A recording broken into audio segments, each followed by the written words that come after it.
Hey, what is happening, Pinpal fans? We're here with a little surprise for everybody in the audience.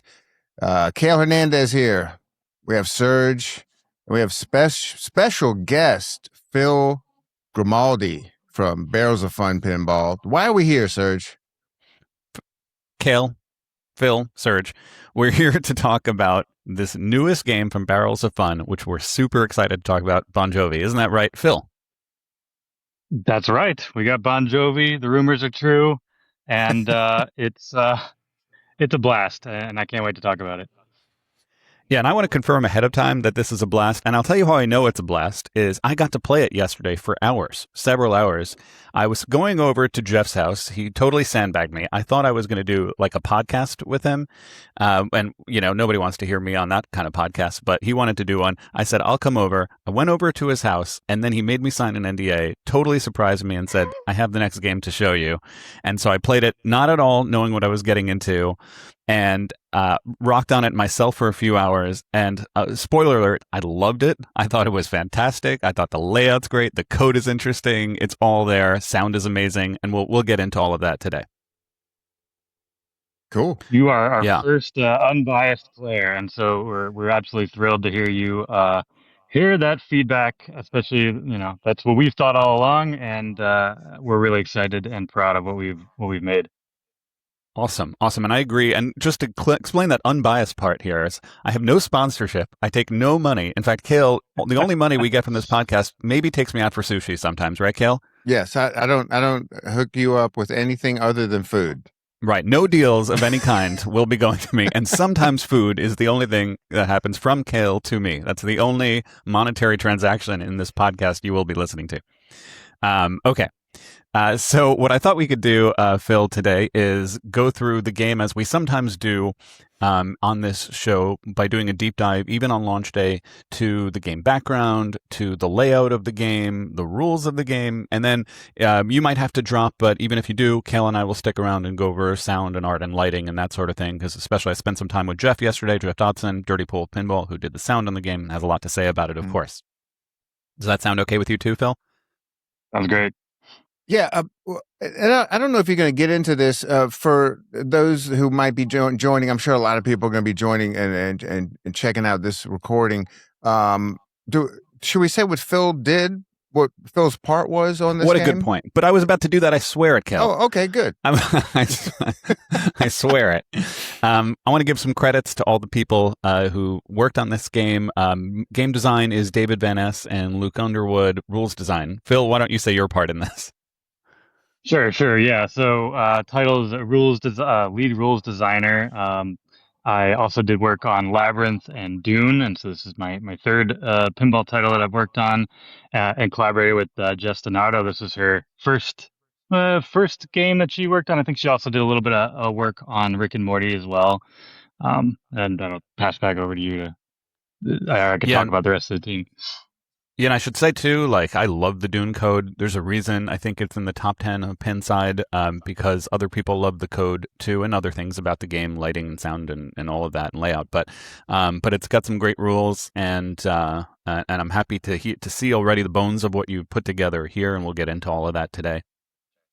Just giving credit to the other people on the team. We've got Eric Pripke on software, mechanical engineering, Luke Underwood, electrical engineering, Parker Dillman. Art is by predominantly Johnny Krapp. I know Joshua Clay did things too on there.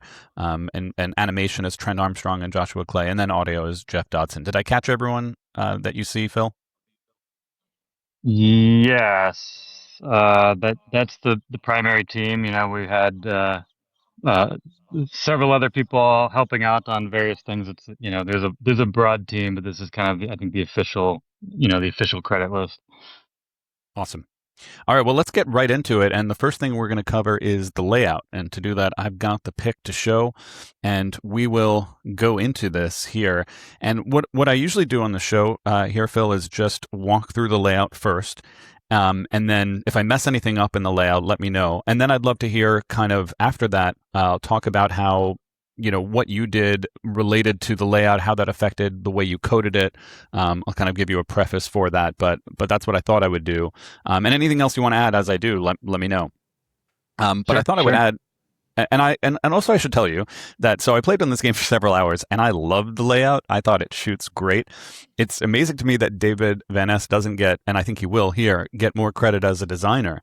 Because NDP is known as like the head of barrels and all of that, but as a designer, this is a great design. It is like kinetic satisfaction, as the term goes in pinball. Like you feel it, and it's like flow and kinetic satisfaction. And to me, those are two different things, but they're both here in this pin. So that's what I have to say on the playing of it. But what I thought I would do is start with the apron before going to the rest of this, because there's a little bit on the apron to talk about. You have like a lighting here. That can kind of indicate things to the players. And then I think these move, right, Phil? These sliders That's here. right. Both those sliders are servo controlled, so they can be, tied into gameplay. We actually don't have those wired up yet. They just kind of there for visual interest, but they will kind of have some gameplay indicators. Yeah, and like, I've heard, I was talking to Jeff yesterday, maybe the level of the cheer of the crowd might affect how loud that gets and how high that gets, and I think that's really awesome. Cale, how's your reaction to this apron so far? And by the way, Cale, have you seen any of this game? Well, I'm struggling. I want to say stuff because this is the first time I've seen this. Let's hear our first time reaction to this too. I love when teams get very creative with things and you see unusual stuff in pinball because we're so used to seeing the same thing, right? This is, and I'm just looking at the bottom, third right now, or even, I don't even know if it's that much. I mean, I love an unsymmetrical thing, and that's all I'm seeing right here. And I can't wait to get into this tiny little flipper. All right, let's do it. Should we do it right now? But tell us, Cal. You go first. Cal. Something some people are not going to notice. There are lightning flippers in this game. That's right. Correct. Very interesting. Here, let me draw some things here. Right, there's the lightning on the lightning flippers, and for those newish to pinball, that means they're smaller by like 1/8 of an inch. Is that right? Yeah, it's like a gnat hairs, but it does make a difference in gameplay. And there is a center post. Yeah, to be removed in tournament settings, I assume. This is very cool. Most likely. Yeah, and Phil, you go. These are I believe they're like custom lightning flippers too. So these had to be custom molded for us. But the design team, as they were flipping it, it was originally designed with regular flippers, and as they were flipping it, what happens if we swap lightning flippers in there? And when they did it, the shots felt a lot better. They felt like just a little bit better on the flippers, and it made the game a little bit more challenging. And then, of course, they added the center post back in there too, to kind of offset the smaller or the bigger gap now between those flippers. So it made the shots feel a little bit better. And then they added the center post, which is always fun to do a little center post save. So it's kind of different. It's the first game I can think of in a long time that has shipped with lightning flippers. So we're pretty stoked on that. Cool. Yeah, they were doing it back in the day with Bram Stoker's Dracula, Fishtails, but it's been a while. Mm-hmm. Yeah, can we double click on the apron again? Yeah. The knobs that say ramps and drops, are those lights? Those are not lighted, so that's just pure art there. So okay. But this is a light right here. That is lit, and it looks really cool. It has like a very cool backlit cassette effect. Yeah, it kind of feels like it's on and moving while you're playing. The cassette, I mean. If it feels that way, it's a trick of the imagination. It's such a convincing effect that it makes you. No, yeah. To be clear, it's not mechanical. It's a lighting effect. But the way the lighting goes with the white, that it moves, it almost feels like it moves in your head as you're playing. That's what I mean to say there. But Cale, anything else on the apron? Okay, so the only thing that moves is the sliders. Is that correct? That's right, and then the other stuff is lighting effects. Cool. I think it looks great. And I grew up in studios. I spent my first job was a touring musician, so this really takes me back. It looks true to it. It brings you into the feel of being on stage, being in the studio. Great job. Yeah, and keeping with the feeling of Winchester too, of having the apron tell you stuff. which is such a great thing because that's where the player is staring much more than the screen or anything. Even having those move up and down and giving like two different indicators in the game of game status, useful in this game in particular. I will only say the only thing it's missing is half burnt cigarette. Oh, I'll add that. we had to settle for the lighter over there, but I actually was saying the same thing. I was like, can we get like some cigarette burns on there? Maybe like a little butt that's kind of in there. All right, it's time to talk about this flipper, Cale, as you deserve to hear about it. So you get it through, goes in the left out lane, and then it comes down and it's lit when you first play the game, on ball one. And it's a mini flipper there, and it's a skill-based ball save. And you shoot it, it goes through like a little jump ramp, crowd surf, and then into the playfield and save your ball. What can you tell me, Phil, about the idea behind this and the design? I know you're not the designer, or a game designer. Sure. I mean, this is, an evolution of the design, originally not designed with this little outlane flipper. In fact, like from the very beginning, this title, we were anticipating a lot of new pinball owners that are coming in to buy this game, probably a similar demographic to Labyrinth.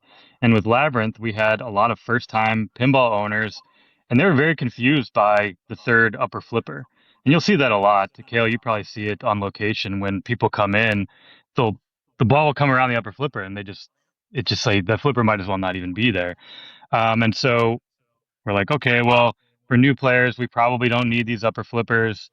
But the way that the geometry worked out, when David was talking with Carl and the other designers, it just made a lot more sense. There were certain shots that were just really hard to hit from the lower flippers, and it's like, let's put an upper flipper in there. And then after that, seal was broken. That this idea that there would only be two flippers, like, oh, what the hell? Let's do a fourth flipper. And David had this idea of having this outline flipper save, which it's only been done on a few different games in the past. And in this case, it kind of thematically kind of works with this crowd surf idea. It's an opportunity for you to save your ball. I always like the idea of having some sort of skillful ball save where it's not just a gimme like a traditional kickback or something like that. You still have to time your shot and get it back into play. And it feels a lot better when you actually do get that save. So that kind of, is the evolution of it. And then, of course, it went through several rounds of where do we want to position this? Where do we put this ramp? And what's the best way to activate it in the rule set? And we finally settled on this final design. And I'm happy to see everybody stoked on this because it is a ton of fun when you actually do get there. Right, Cale, what's your reaction to it? I'm stunned. I want to play it. It looks cool. Is there a gate there? Is that a one-way gate? Like under that crowd surf bar? Am I seeing that correctly? Yeah, that's right. It's kind of like a spinner gate, so that way we can get a switch on. Okay, on that you've when been it there. goes through there. Yeah, and it also looks like there's a tiny stand-up. A target. That's also right. Yep. So if you go wide on that shot, you get a little target there, and that allows us to give just a little feedback. Hitting dead posts is never fun in pinball. So anytime you can have a target there that you can give a little audio cue or feedback, it makes the game feel a lot more dynamic and alive. And so we try and do that whenever possible. And that's kind of what that target's all about. Cool. Do you know what you're planning to do in the code with it? No, I haven't thought too much about that yet, but there could be opportunities for like extending the timer on it. So this flipper is not always active. You have to qualify it, and then once it is qualified, it is activated by that outlane switch. So we could time it so that you're not just flipping away forever. Like it's possible to trap up with that little flipper, but we don't want people sitting there forever with it. So probably have a little timer on there. That little target might add time if you're hitting that a few times. But as of right now, it's a feedback element. Is there a light that indicates that flipper is you can use it? Right, these two lightning bolts right here. Okay. Very obvious, in other words. There's also this light, right, Phil? I think this flasher is on too. That's right. It's probably not on all the time. I think it's I can't remember when that's used, but yeah, there's plenty of indicators there. We've learned our lessons in the past to make sure you know Oh yeah. that thing is lit. It's Very super important. obvious. And as Carl, who's like streamed games like Dune, and always says always be snorking, in Dune to get your left outlane ball save. Here, you always want to get this lit because you're going to go out that left outlane a lot. And we'll talk about how to get it lit, as we go through the rules later. But yeah, it's like very clear to use. And maybe I could just say as a player like how it feels. Some games are lucky if they have one or two shots that feel incredible. This game has like 5 of them, and this is one of them to me. This feels incredibly satisfying to hit, and maybe to explain why that is. It's, as you said, a skill-based ball save. Like some other games have some outlane ball saves. An example would be Foo Fighters Premium LE, and I owned a Foo Fighters Premium LE, and I loved that game. And it's a really fun feature where the ball comes through left outlane, hits the up post, and then bounces back into play if you hold the left upper flipper. But you don't actually have to time anything other than the holding the left upper flipper. So it's sort of it just happens, in that game as long as you hold the left upper flipper. This is very different. This is very much a timing based thing, and I missed it the first 2 times knowing that it existed, and I got it the 3rd time and I was so happy after that. It's such a good like dopamine rush. And as you were saying, like the ball could come down at variable speeds down the left out lane. It could come screaming down that left out lane, and then you have to be really quick with it, or medium, and you have to just time it right. If it comes really slow, which I found rare, then I found you could trap up, but most of the time you just can't. You just have to go and hit it, that way. And I found some other great like feedback. You were talking about the stand up. There's times where you could hit the stand up, it bounces back, and then you try to hit it again because you have like a window of maybe 10 seconds, I think, when it's on in there that you could kind of time your shot. And so you could hit it repeatedly actually in there. And it's sort of frenetic and like a fun, it's a moment in pinball. I'll stop there. I say anything crazy there, Phil or Cale? No, that's exactly right, and it's a perfect opportunity for that kind of frenzy because yeah, obviously you're just hovering right above the drain, and you want to save that ball and continue playing. And when you do, it feels earned. You feel like you did something worthwhile, and the ball's back into play, and you can keep rocking on. Yeah, this is super earned, I would say. I even found once or twice the ball came screaming down the right out lane, and genuinely it was so fast that it actually went and made it to that mini flipper. So petition to you, Phil, to allow the right out lane switch to also trigger it, maybe question mark, but not use it up. Yeah, we've been calling it. It's been happening. We've been calling it the Lazarus surf because it comes down and it just it goes back up there. Yes, it's happening frequently enough that it's probably worthwhile to integrate it some way. So we'll see how that works. And it'll come down too from center drains and bounce over there as well from like that center post.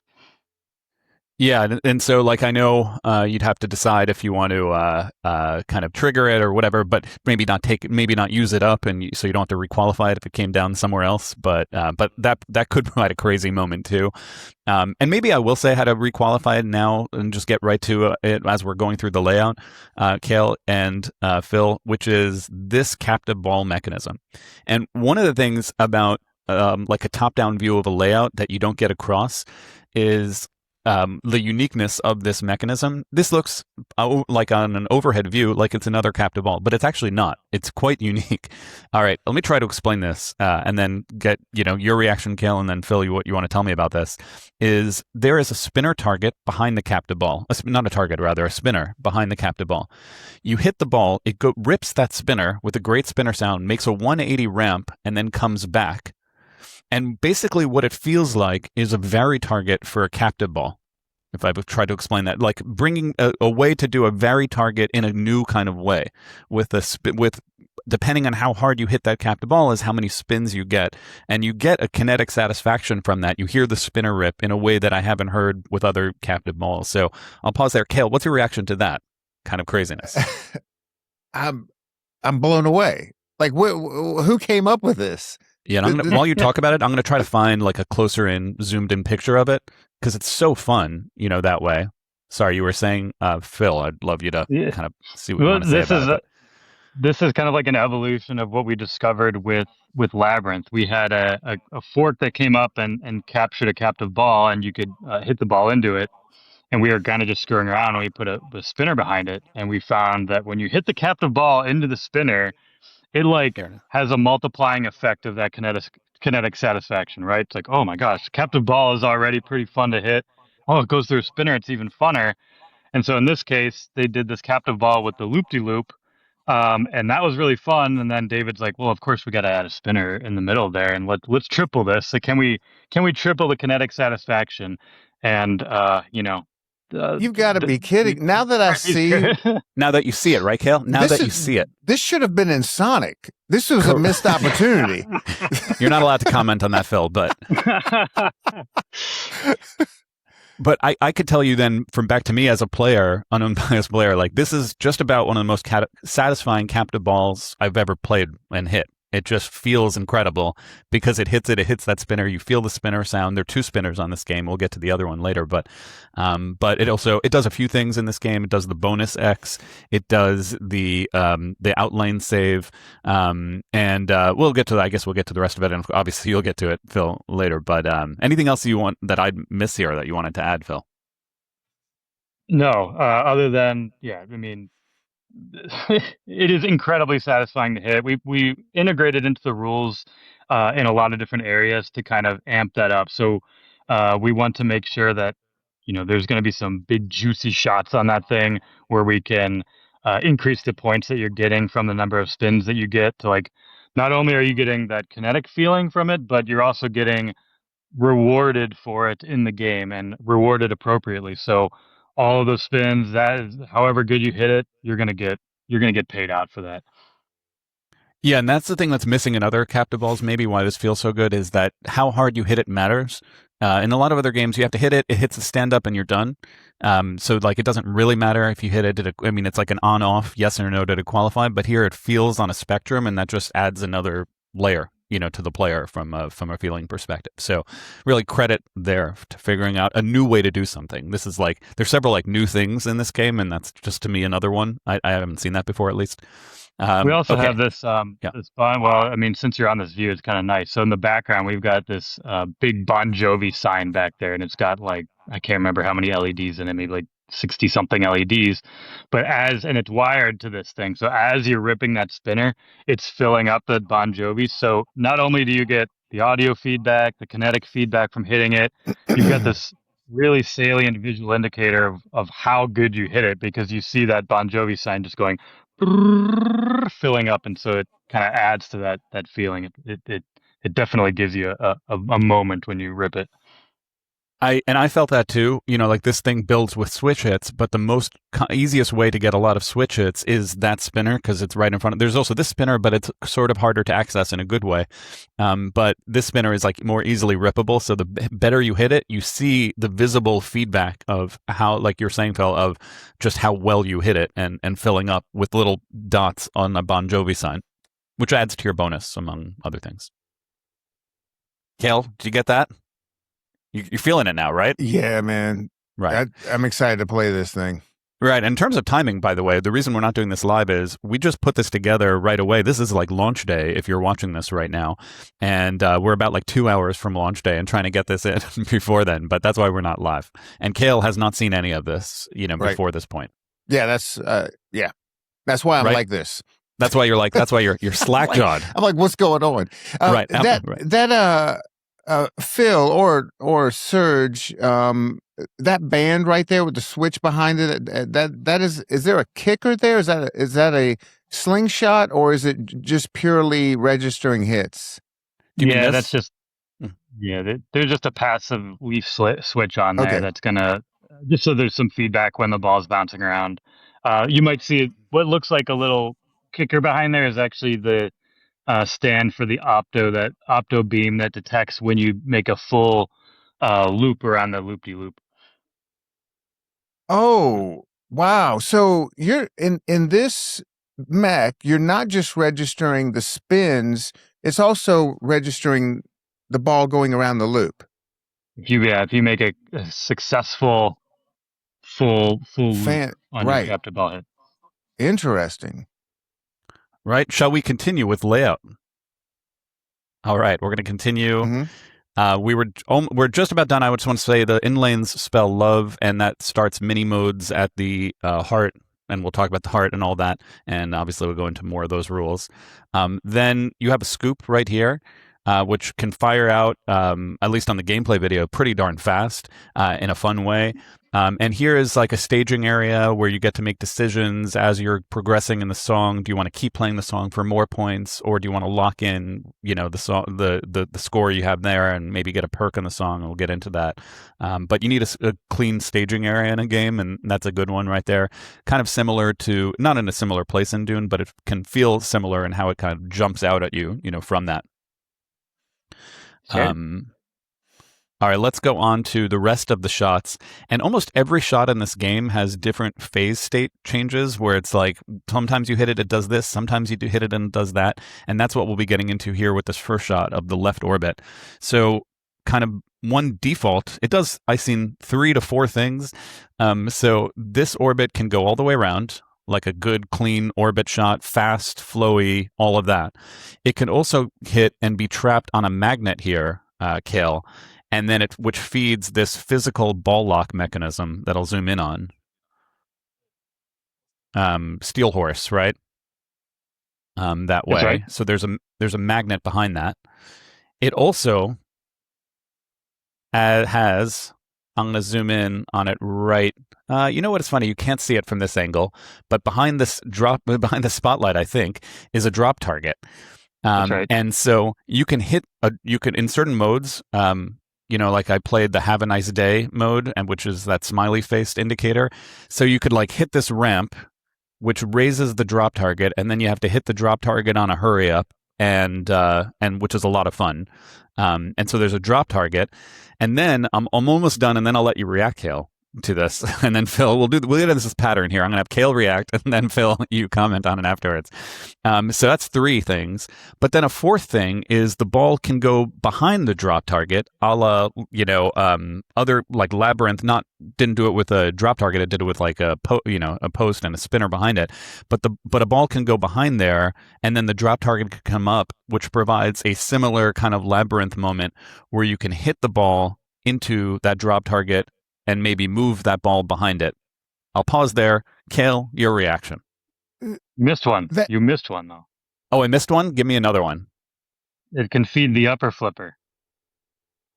Oh, man, you're right. How did I miss that? Occasionally, it rolls in, and we haven't even talked about the upper flipper. Not occasionally. When this arrow is lit, how did I miss that? And it goes to this upper flipper, and yes, we're going to get to that. It's like 5 things that happen in that one shot. It's crazy. Cale, now you react. I don't know how to react to this. So you're telling me that drop target, a ball can be captured behind it? Yeah, I'm going to see what I can do to find if this has any picture of that. Here's it on the right. I didn't even get to it, but there's one on the right, Cale. You're kidding me. I didn't even get to it, but spoiler alert, there's one on the right, as well. It's the exact same thing, but on the right. And so similarly, you could hit the left ramp and then on the Have a Nice Day mode, which, raises this other side drop target, and you have to hit in a hurry up. Let's see if I could find the one on the left just to prove the point. See, all I'm thinking here is if you're watching this today, I hope to God you got in the Barrels Reserve program. There it is over there, this drop target. Like I said, this is to me like an amazing layout. It feels great. There's a lot going on with it. It's a lot more than you can figure out with a top-down view, and that's why I'm glad we're doing this podcast. And what I love you is don't quite get it with the top-down view. This is the first Pinpals where you actually played the game. It's happened, Cale. My Z-list celebrity has pushed me to the ranks I've known you for years. Yes, I've known you for years. You don't hype things for no reason. I absolutely don't. I like to tear them down sometimes. Wow. but this just feels great. This is stunning. Right. Phil, sorry, anything you would add to that beyond that miss shot, which I'll get to too, because it feels great. I mean, that's the beauty of having all these diverters and stuff in there. It kind of just opens up so much potential. I'll also qualify, the staged ball thing. We don't have that coded in yet into any of the modes, so we're still, that kind of trick is is itself tricky to pull off without screwing up the rest of the game because we need to know that that ball's there. But yes, those were designed. You'll even see there's switches right behind it, designed for that very purpose of staging a ball behind there, whacking it into the drop target, and then flicking it up a la Labyrinth. which is awesome. Okay, Cale, we're done with the left orbit. I'm going to get to this mini flipper later, but we're done with the left orbit for now. Are you ready for the left ramp too? All right, so left ramp feeds that way. And then there is a diverter, and I love like the intricacy here of the kind of the small details here. The diverter is in the shape of I wasn't in a band like you, Cale. What is that thing? You know what I'm saying? Trusses that go over like a on top. Oh yeah, that thing is the diverter. In other words, whatever that thing is. Okay. Sorry to out myself here. I was not catwalk. Is it a catwalk? Catwalk. Thank you. That's the word. Okay. That's the word. So there's a diverter there. And what that allows is the ball can go through the left ramp and then return this way to the left in lane, or it can continue and go this way to the right in lane. So left ramp returns alternately depending on the game state to the left flipper and the right flipper. Cale, your reaction. Can you is there a lock bar button? Can you control that? How what's going on here? No, it's toggled based on whatever mode you're in. So whether we want it to go to the left flipper or the right flipper, that's what's going to be determining which direction the ball goes. So there's a mode called Born to Be My Baby, which is alternating left and right ramps. But instead of the traditional crisscrossing ramps that you have when ramps are usually only returning to one side, we can crisscross them and send them to another one. So you're not just doing the same alternating two shots over and over again. It's alternating three shots, but like cycling through three different shots for that particular mode. Right. And I could say one other thing, deep cut pinball kind of thing. So if you notice, Cale, the left habit trail can return into the left in lane. And when it does, it triggers this switch. But when it goes through the right habit trail, it doesn't trigger the switch.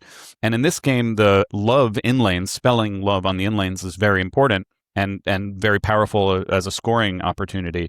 And so one thing I like about this game is it's already designed so that you can't abuse it in code where like, okay, I'm just going to hit the same ramp over and over again. Because even if you do, it won't always spot you a letter. It will skip the letter sometimes that way. Oh, you know what I'm noticing? Phil, you're here and you could hear me, right? Cale texted me. Cale texted me that his power went out. Storm going on here. Oh no! And I see he's frozen. I thought he was just shocked. Right. Let's see. I'm going to ask him if he thinks that I should continue because I'm feeling it. Phil. that's what I'm feeling. So I'm texting him if I should continue being respectful also of your time. And let's see. Well, he was able to get a cell signal. I'll tell you what I'm going to do. I'm going to continue anyway without his reactions. If he comes back and wants to and is able to rejoin, I know you don't have much time, and I know we're trying to get this in. So if you don't mind, I'll continue. And if he comes back, I'll repeat it. All right. So, anything you'd add also on that point about the spelling the in lanes from like I know you're yourself a high level tournament player, and so just that kind of point about not abusing the in lanes here and why that was done.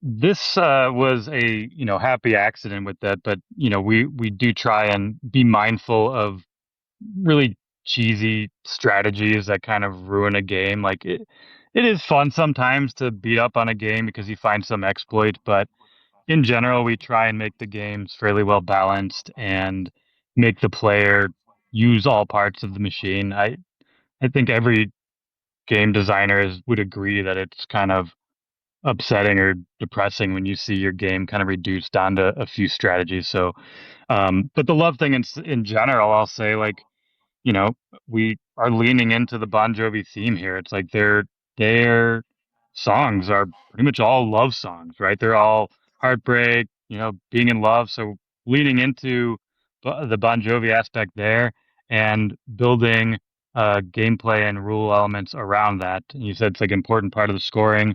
Um, we drew a lot of inspiration from a lot of the '90s games in the rule structure and the game. So in this case, um, borrowing from World Cup Soccer and how the love scoring works, in addition to some other newer games like with the power modes. But those games tend to be well regarded among newer and novice players, and it's something that ties well into the theme and offers alternate strategies and a little bit more breadth to the game and what players can do. And I imagine when this gets into tournaments, you're going to see players take all sorts of strategies. Are they going to be capitalizing on these love modes? Are they going to be focusing on the songs? We don't want anyone to be overbalanced. We want to see them, try for all of it if they can, or maximize their potentials in the moment based on the situation.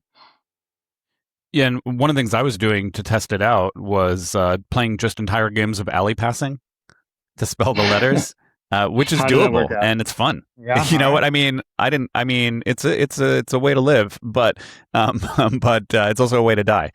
And so I got it a few times and it works. It just you have to be good at it, but it's doable in a fun way. Yeah, and I've got some tricks up my sleeve too for as the game gets as you get through the game. So if you get through a round of all your love scoring modes, we can make those harder. We can make the lane change tied to only the left or right. So you're gonna have to work a little bit harder for it. You can make them unlight letters when you roll over it. So that's good to know. Yeah, I bet there's some hard kind of tournament settings where you could kind of restrict the letters. You know how like Stranger Things hard mode, you just it separates the letter. I'm not sure if you just said that. I apologize if you did. And I'm repeating myself, but so, you could do things not on the default settings, but on like the harder tournament settings, so that you don't kind of take advantage of the lanes too much, as you well know. Exactly. So, yep. Cale, welcome back. Are you surviving the thunderstorm where you are, and not where I am? Luckily, and yes, all I'm my on gear, vacation, by the way. Well, Right. Luckily, all my gear, we have a crazy thunderstorm going on right here in the middle of the desert, which is wild. But luckily, all of my equipment is plugged into a nice surge protector. So shout out to surge protectors. Yeah, if I get electrocuted or if I get struck by lightning, we're good. All right. Are we ready to continue this layout that we've gone through? So we've gone through the left ramp. Let's talk about that. We did the captive ball already. That's over here. Next shot is now we introduce this upper mini flipper, which has a lot of action. And one of the shots it has is... Now, can we pause 1 second? Let's pause. Freeze frame. And Phil will verify this. From what I understand, this flipper was not in the original Whitewood. Carl asked to add it. That's right. Yep. It was some of these shots, they were trying to work with the geometry to make them, like this ZIP shot with that spinner, work with the geometry to make that hittable from the lower right. And it wasn't happening. And that's when Carl was like, the only way to do this is an upper flipper.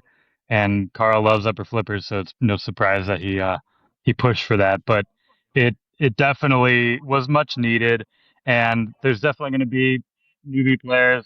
We had to backpedal a little bit on catering to the newbie players here, but this upper flipper, it's very versatile, and the shots that you can hit with it too vary in their difficulty depending on how that shot is fed. So it kind of adds a lot of interest to the game. I'll just say that, and because it's a little mini flipper too, it's not as easy to hit as a bigger regular size flipper. It's kind of like, just like even Iron Maiden's got that little upper flipper. That one's a lot harder. So you got to time it, and especially if it's coming screaming around that inner loop, you don't have much time to react. So you got a little flipper, a little time to react, makes it hard and fun. That's some serious thunder you got going on there. Oh, you can hear Cale. that? Yeah, we can hear that. Yeah. Cale, are you going to live? I can hear the static in my headphones. I'm a little scared. What you do for the show is incredible, Cale. I tell you what, I put my life on the line. That's right. And as Phil pointed out before, there's a clear arrow here, and when that arrow is lit, a diverter stops right here. And so if you're hitting the left orbit, it will direct the ball towards that mini flipper. The other way to access that mini flipper, and we'll get to the shot in detail later, is through this heart. Oh, we'll get to that. And that turns it around and brings it there too. But now let's talk about the shots that you could hit with it. So starting with the first one, I'm going to zoom in here on the merch booth. And so you might consider this sort of like the con hole in the shadow in feeling. So it's right here. The ball goes in. It goes into a scoop, into a subway. And then the subway feeds out this fast shooting eject hole. Cale, your reaction to that? Yeah, I'm stunned. I'm just trying not to die here. Okay, good. You continue focus on that. But let me tell you then, this is my next like amazing feeling shot. Like I said, I would say, the outlane flipper, the capped ball is an amazing feeling shot. And then another one is this. So I'm going to try to describe it. Can I when I first saw that scoop, I can't remember this ever being done before, but a scoop, it's being taken into a different direction. Well, if you go down to the scoop. Oh, let me do that 1 second. Right there. Yeah, it's kind of, is that right? Is it kind of deflected off of that? Yeah, there's like a ball guide, right? Probably the closest analog might be like Star Trek. Star Trek. The Stern. That's what I would say. Star Trek kind of does something like that. Yeah.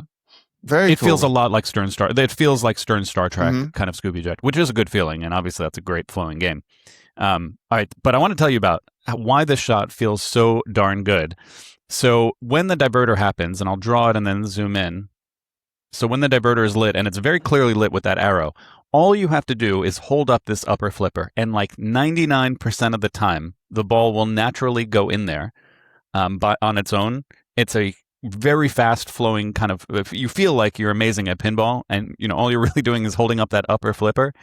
And then on the other hand, when the shot goes through from the heart, and I'll show you it here, and it's going down to the upper flipper, then it becomes one of the hardest shots to hit in pinball. So it's somehow, at some point, really easy to hit, and at some point, really hard to hit. And my question to you, Phil, is number one, do you agree with that characterization? And then number two, how do you plan to deal with that in the coding to kind of nerf or reward, depending on whether you do the easy version or the hard version? That is 100% correct. I mean, because when it goes through that heart, it has such a hard turnaround. The ball loses a lot of momentum there, and so you can't just hold the flipper up. It's just gonna dribble off of it, and maybe it won't even make it across, I don't think. So you have to whack it. Dealing with it in code, I mean, it's fairly straightforward. You don't, that shot in particular right now, you're using it to start what are called moments modes, which are, we'll get into the theming and rules integration shortly, but we're really leaning into this idea that you are at a concert. This is sort of like, we're taking a page out of Creature from a Black Lagoon here, in that it's a Bon Jovi pin, but you're at a Bon Jovi concert, right? And in this case, when you start these moments, it's starting different crowd moments that might happen while you're at. So like a little mini mode. So for that, in that sense, it's appropriate to kind of have a gimme shot. Shoot the left over, hold the thing. It starts the mode. It's not a super high value thing, but we do want to have a big moment where you cash out at that thing. And in that case, that's when you use it for a big cash out in a very timed way. So we can, when we get to the heart, we can catch the ball on that heart and then shadow whip it back to that flipper to set it up for a big high value jackpot award. And that's the plan for that. So in those cases, it's very situational. You can't just, get a gimme huge value shot. You gotta work for it, and we can use the context of the game to decide when that happens. Yeah, I love that, and that's the answer I was hoping to hear, because it's the strangest kind of shot. It is at one point incredibly easy, and at another point incredibly hard to make, and that's just your brain. It plays tricks on your brain that you think like, how am I hitting this shot so easily just by hitting the left orbit, and then it wraps around, and you just hold up the upper flipper, but it works like perfectly. It's just wild that way. Cale, Wow. Good to go. You're still alive?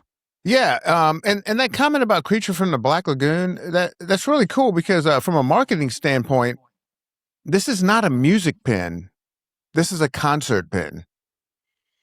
Sure. Yeah, Sure. because you know how people say Creature from the Black Lagoon. It's not actually a horror pin. It's a drive-through It's a pin. drive-through pin. It's And we do that for a lot of reasons, and it adds a lot of interest to the game, and it makes it a little bit more clear and cogent for the player too. And as we get into the rules, but yeah, sir, sorry, sir, just stepped over you.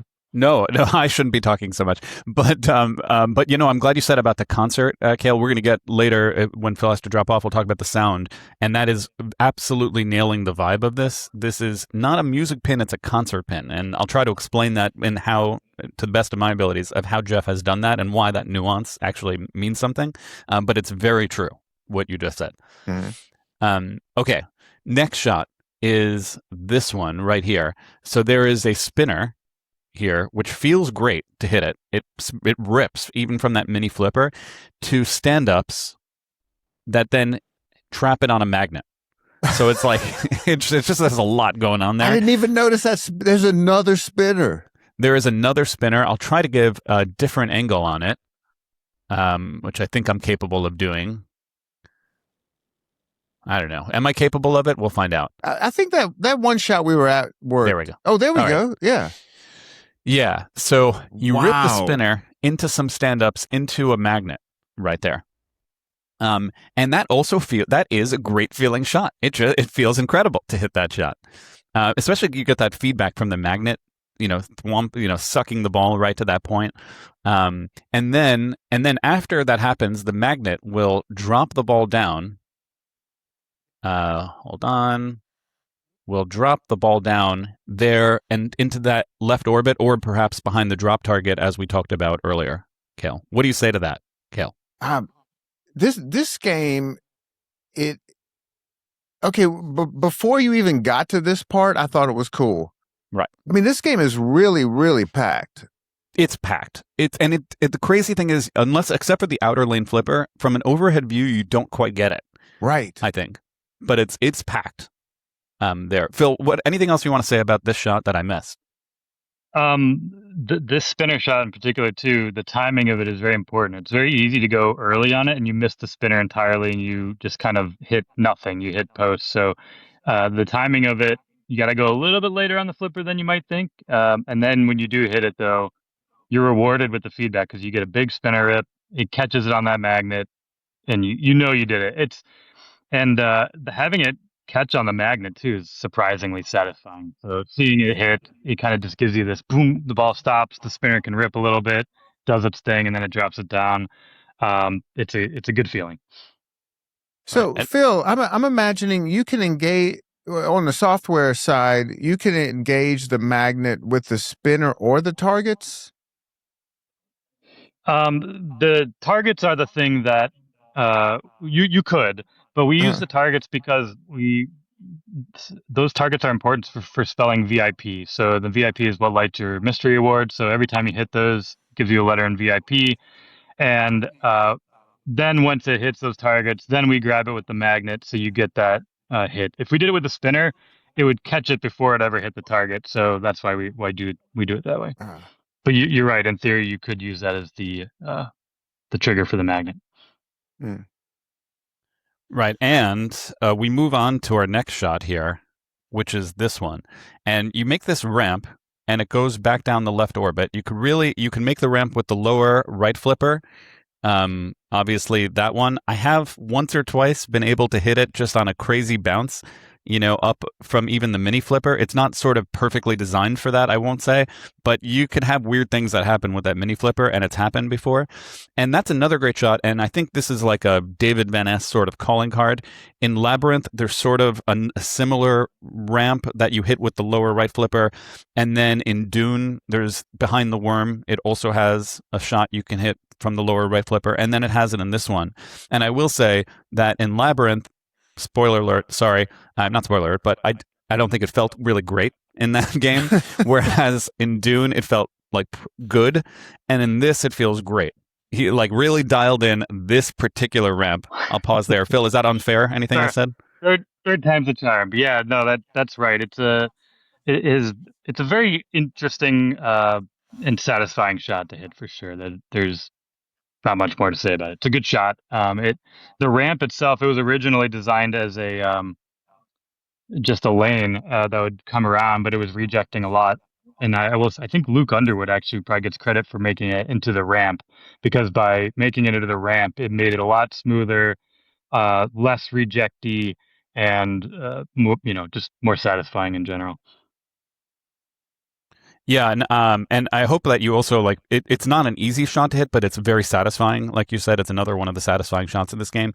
So I hope that you code there some sort of big moments, big cash out, super jackpot, not just another mode shot or whatever. Or I mean, sometimes it is, but I hope there's something big for hitting it, because it's not gimme, but it feels great. Okay, all right. Shall we continue? As the sun is blaring into my face, and I don't see my mouse cursor, but you'll.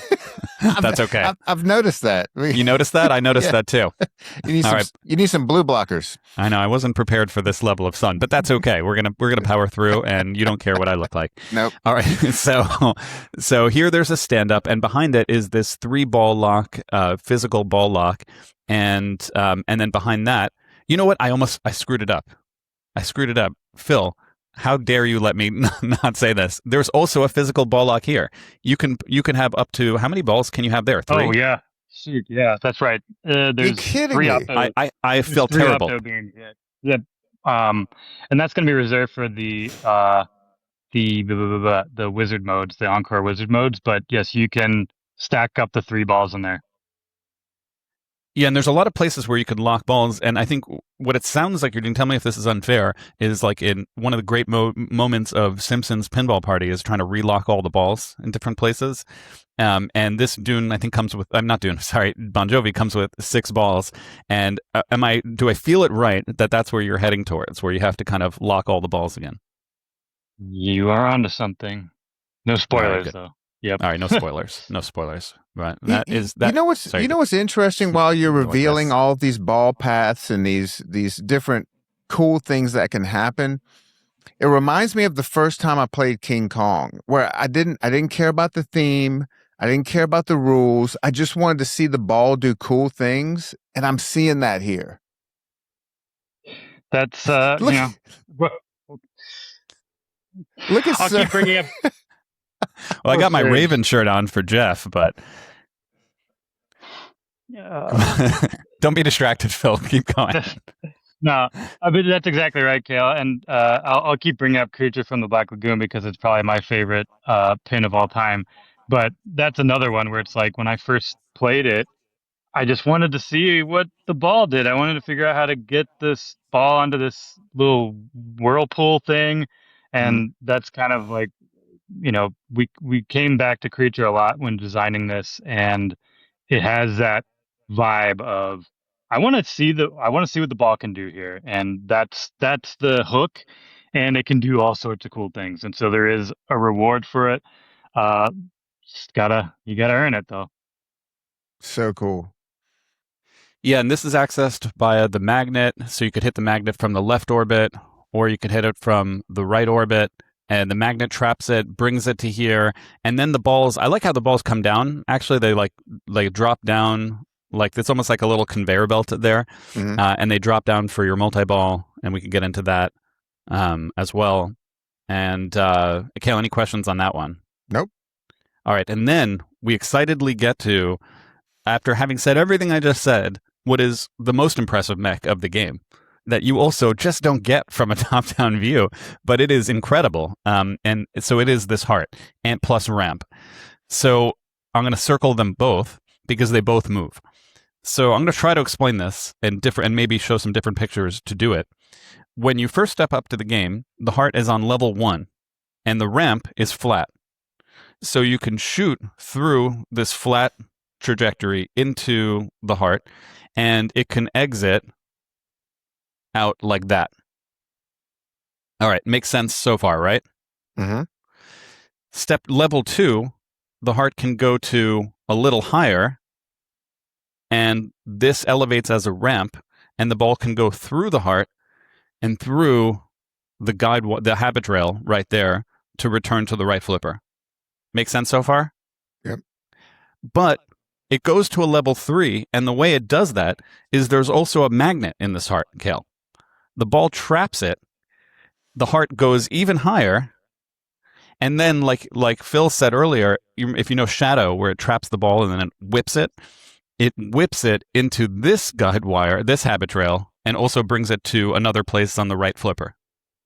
It just keeps getting better, Serge. But I'm not even done, Cale. There's no way. No, I'm not done. I refuse to be done with this David no Van way, Ness layout that he did here. So when the heart goes up to this highest level, this ramp goes down, and then it exposes like a pit with a bash target behind it. And so not only can the ball go up here and then with a magnet and go there, but there's also a bash target behind it. Like think Medieval Madness kind of with the gate open, and which is a good feeling. And then you could hit in there, but there's a bash target behind it. So it doesn't just go in the pit, but it hits like a bash target. So you get a lot of feedback on this. Did I miss anything, Phil? I think you covered it. That's the. Yeah, it does a lot. That was a lot, right? You talk about the ramp. The ramp goes up and down in front of it. You talk about that? Yes. Yep. Yeah, the ramp could go up, Okay. can go down. And we've seen games that do it before, but this game feels better because when the ramp goes up, it goes into like a jump shot. When it goes down, it can go into still another shot, or it can go into like a pit that you're hitting with a bash target behind it. So there's just a lot of feeling to it. I think it's just one of the best mechs in pinball. That's what I have to say about it. And there's one other thing, Phil, that I didn't see, but I hope I can convince you to do. Do you know what I'm going to say on this? Okay. Probably do hold a ball in the heart and bash into it, something like that. You got it. Whoa. I'm so glad you said that, because part of this mech was used in Lord of the Rings. Just one part, just the magnet, part. But there's like 6 other things going on with this, so it's like one of the more complicated mechs I've seen in pinball. But one of the things you could do is trap the ball on a magnet. So now that just to explain to the audience, Phil, can you make my dreams come true one day with that? We're gonna try and make it happen. There are some challenges for doing that, ball tracking related, but we have our top men on it. All right, good. Our top men, and By that would that, be I a mean great Eric. feeling. Right. Well, good luck to them. I hope they could figure it out because wow, that feels good. That way. Cale, did I explain the mech well enough? Do you have any questions on it? It's crystal clear, and I keep getting more. If you didn't think I was blown away before, look at it here. Do you see it here, Cale? I'm even more blown away. That is so cool. This is it when it's raised, and then you could see the ramp is down, and you could hit behind it, or there could be a ball on a magnet that's flinged it, into that habit trail, the highest level. So 3 levels of the heart. So the heart moves and the ramp moves. Heart moves, ramp moves, heart's a magnet. 3 different levels. Bash target below it. You know what? Pandemonium. And I tell you, Subway. Sorry, it goes to a subway. Right. And it feeds the subway that comes out the eject. this is all moving my heart. I could feel it. Like the Grinch whose heart is suddenly coming back to life. So there's just a lot going on here. And here you see the physical ball lock there too.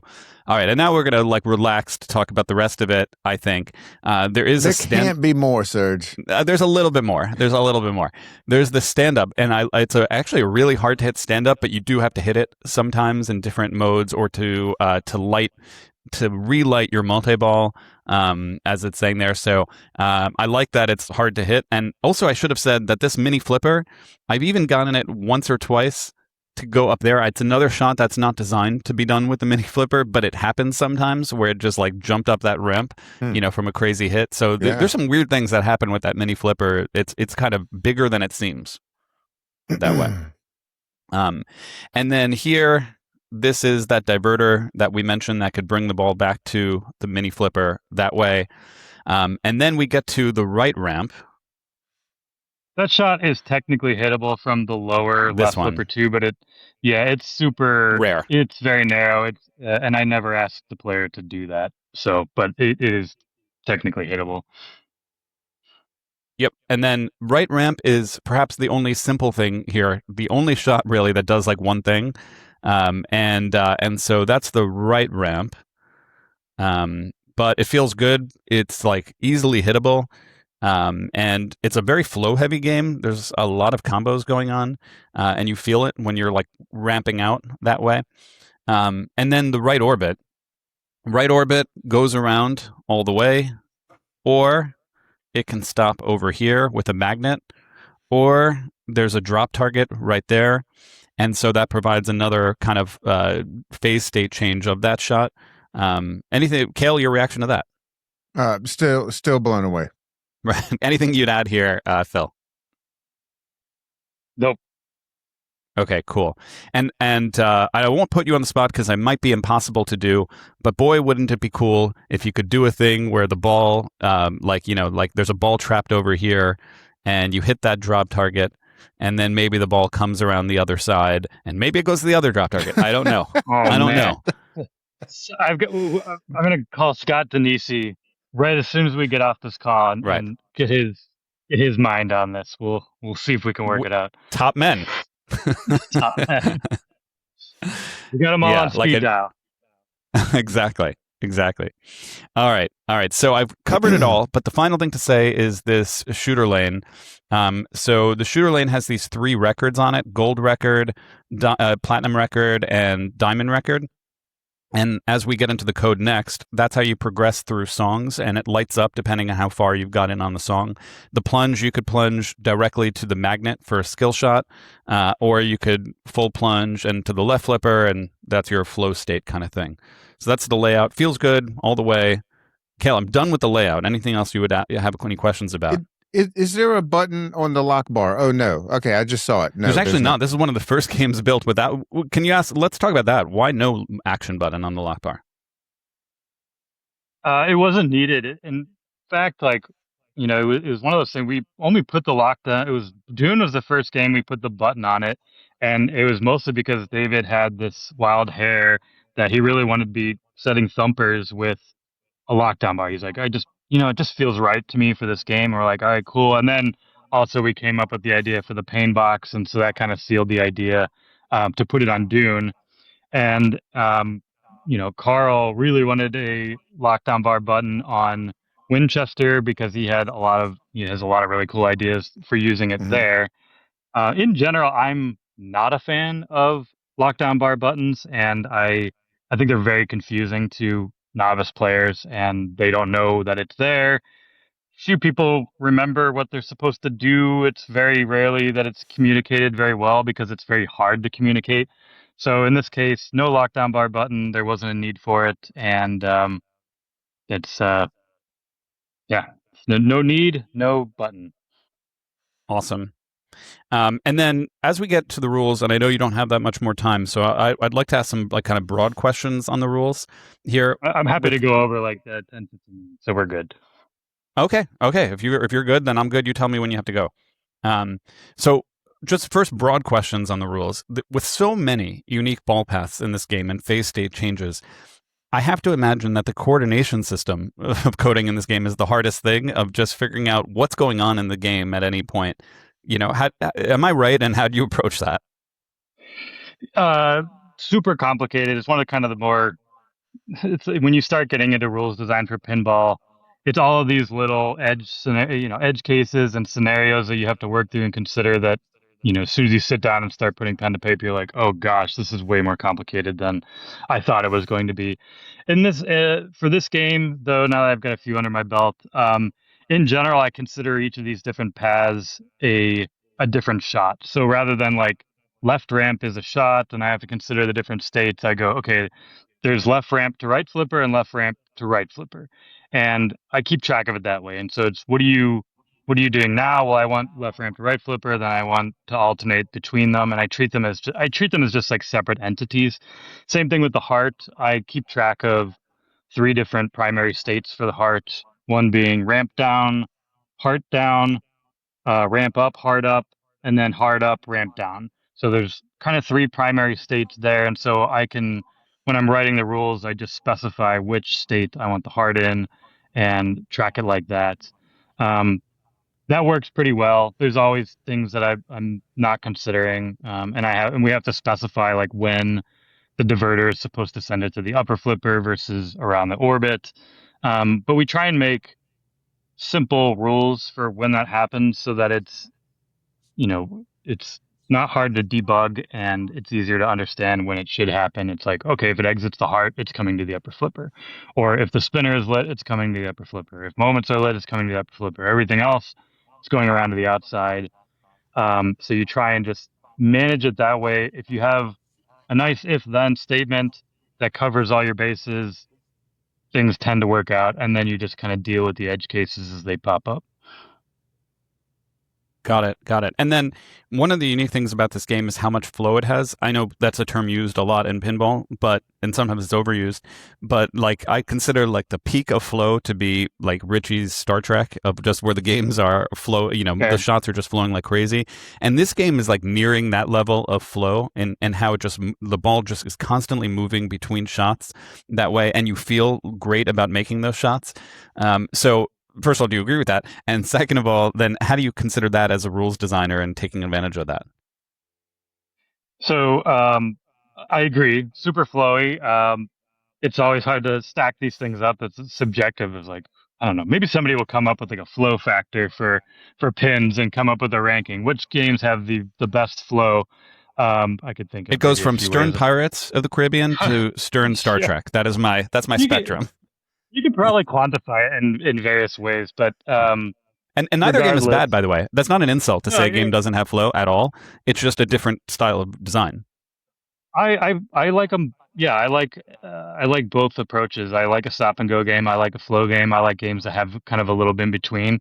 In terms of dealing with the rules, usually the approach that I take is well, the rules design starts like way early on, just whitewood. Like there's nothing on it, and you're flipping it around, or even watching other people flip it around, and seeing what feels good, right? Like what are the combos that feel good, and then you want to exploit those. So, like in Have a Nice Day, you talked about where you shoot a ramp and then you hit it into a drop target. It's like that was that was like a fun little combo.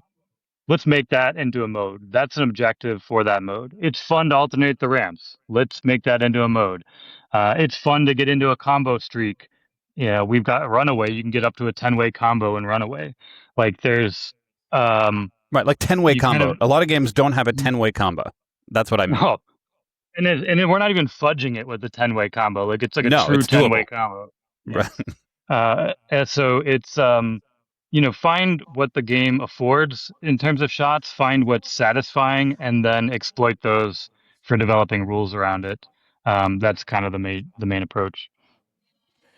Yeah, and then for me, I kind of differentiate flow versus the kinetic satisfaction feeling. Kinetic satisfaction is like that captive ball, or there's a ball behind a drop target that you hit and then it moves that ball, or that you hit that spinner and it thunks on a magnet. Like that's the kind of kinetic, which this game also has, is kinetic satisfaction, or hit the bash toy behind the heart, all that sort of thing.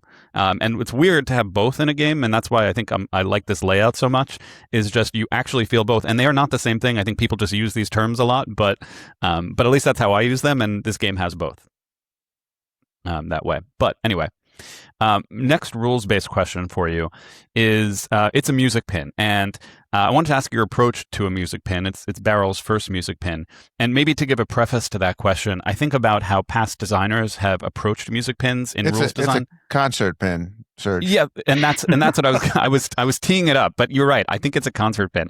But like I think about how, let's say, an Iron Maiden, Keith Elwin, is, and it's considered one of the greatest games of all time, I think rightly. But there are a lot of people that weren't into Iron Maiden, or didn't even know the music, or maybe even didn't like the music. But people love that pin, and he took an approach to maybe like in the rules design to kind of not make it about that it's not only about the songs, it's about everything going on. Maybe on the other end of the spectrum, Guns N' Roses, JJP, it's like all about the songs. And I'm just wondering how you approached it, how you thought about that spectrum, how much to give into the music versus not, versus concert, all of that. And I should probably back up and a little bit more about myself because it helps inform how I approach those things. So I'm a cognitive psychologist by training. I have a PhD in cognitive psychology, and I specialized in how people learn and remember things. And so I take that perspective when I'm thinking about a rule set and thinking about how a person's going to be learning a new rule set, right? So every time you walk up to a game, you have no idea what you're supposed to do, and you have to try and figure this out. We do this all the time in real life. You walk into a restaurant that you've never been to, but a lot of times you know what to do. You've been to restaurants before. You know you need to talk to the hostess. You need to get a table, and the waiter's going to come and give you, a menu, and you know that. And then we call that a schema in the memory world. And having a schema helps you kind of understand what you're supposed to do when you have a game that's based on a movie or a theme or a narrative, you kind of have like a baked in structure for what a rule set might be driven around. And it might be obvious in some cases. And music pins are tricky because they don't have that built in schema. And a lot of times music pins come off as like a random collage of band stuff. And it's very hard to integrate that into your mind because there's no structure to it. You have no familiarity. Even if you have familiarity with the band, you don't have a built-in structure to understand it. And so the way around that is exactly what Cale was saying is we make it a concert pin about Bon Jovi, and we take a familiar structure that everybody knows what happens at a concert. Okay, so the mini wizard modes are encores. Cale, how do what happens to happen before the band plays an encore? Well, they leave the stage, right? Well, yeah, but they need to play their set, right? You need to Oh go yeah, through your yeah, set yeah. list first. Hmm. Yeah, then you can stage, of course. Yeah. But um, so we structure the game around this idea of building a set list. There's 5 songs you could go down to the set list we have like a little indicator on here where you're building the set list. So each song you play fills out one of these lines on the set list, and after that is done, your encore is lit. Okay, it's a very simple structure. It's a very simple schema, but anybody can understand this. Like, so it's built in. Um, it, it has a built-in schema structure to it, and so it works well in this case. And again, drawing on inspiration from Creature from the Black Lagoon, making it less of a Bon Jovi random collage of Bon Jovi stuff and centering it around a concert experience. It affords other opportunities for things to add. So we have these moments where crowd moments where just stuff that happens when you're in the crowd. We got a mode like a beach ball's in the crowd, you're bopping it around. Fans are doing the wave or they're lighting the lighters. Few more plan of like what happens when somebody's next to you and they're like smoking a cigarette and or blocking your view. Um, so those kinds of moments to kind of help you get immersed into this idea that you're at a concert. So rules wise, that's kind of how I approach this to make it a little bit more understandable and easily grokkable. And then, after you learn it, you're not going to forget it in 2 minutes, like you do with a lot of pins. Like I cannot, for the life of me, remember the rules to Led Zeppelin. I'm going to have to reread them every single time I go to a tournament that has Led Zeppelin in it because I can't remember it.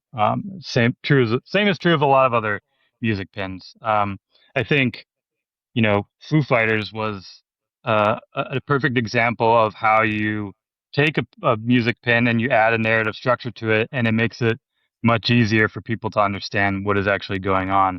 That was a very good thing, and if I have tried to do it here, we're not going to come up with a storyline quite in the same way that Foo did, but having any kind of schema or structure is a beneficial thing to do.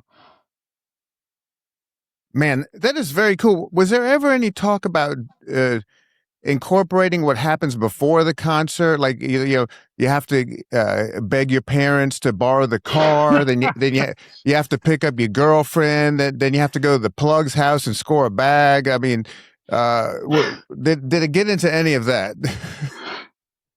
No, but you know what? I think we need to go, get our voice actors back for a second session.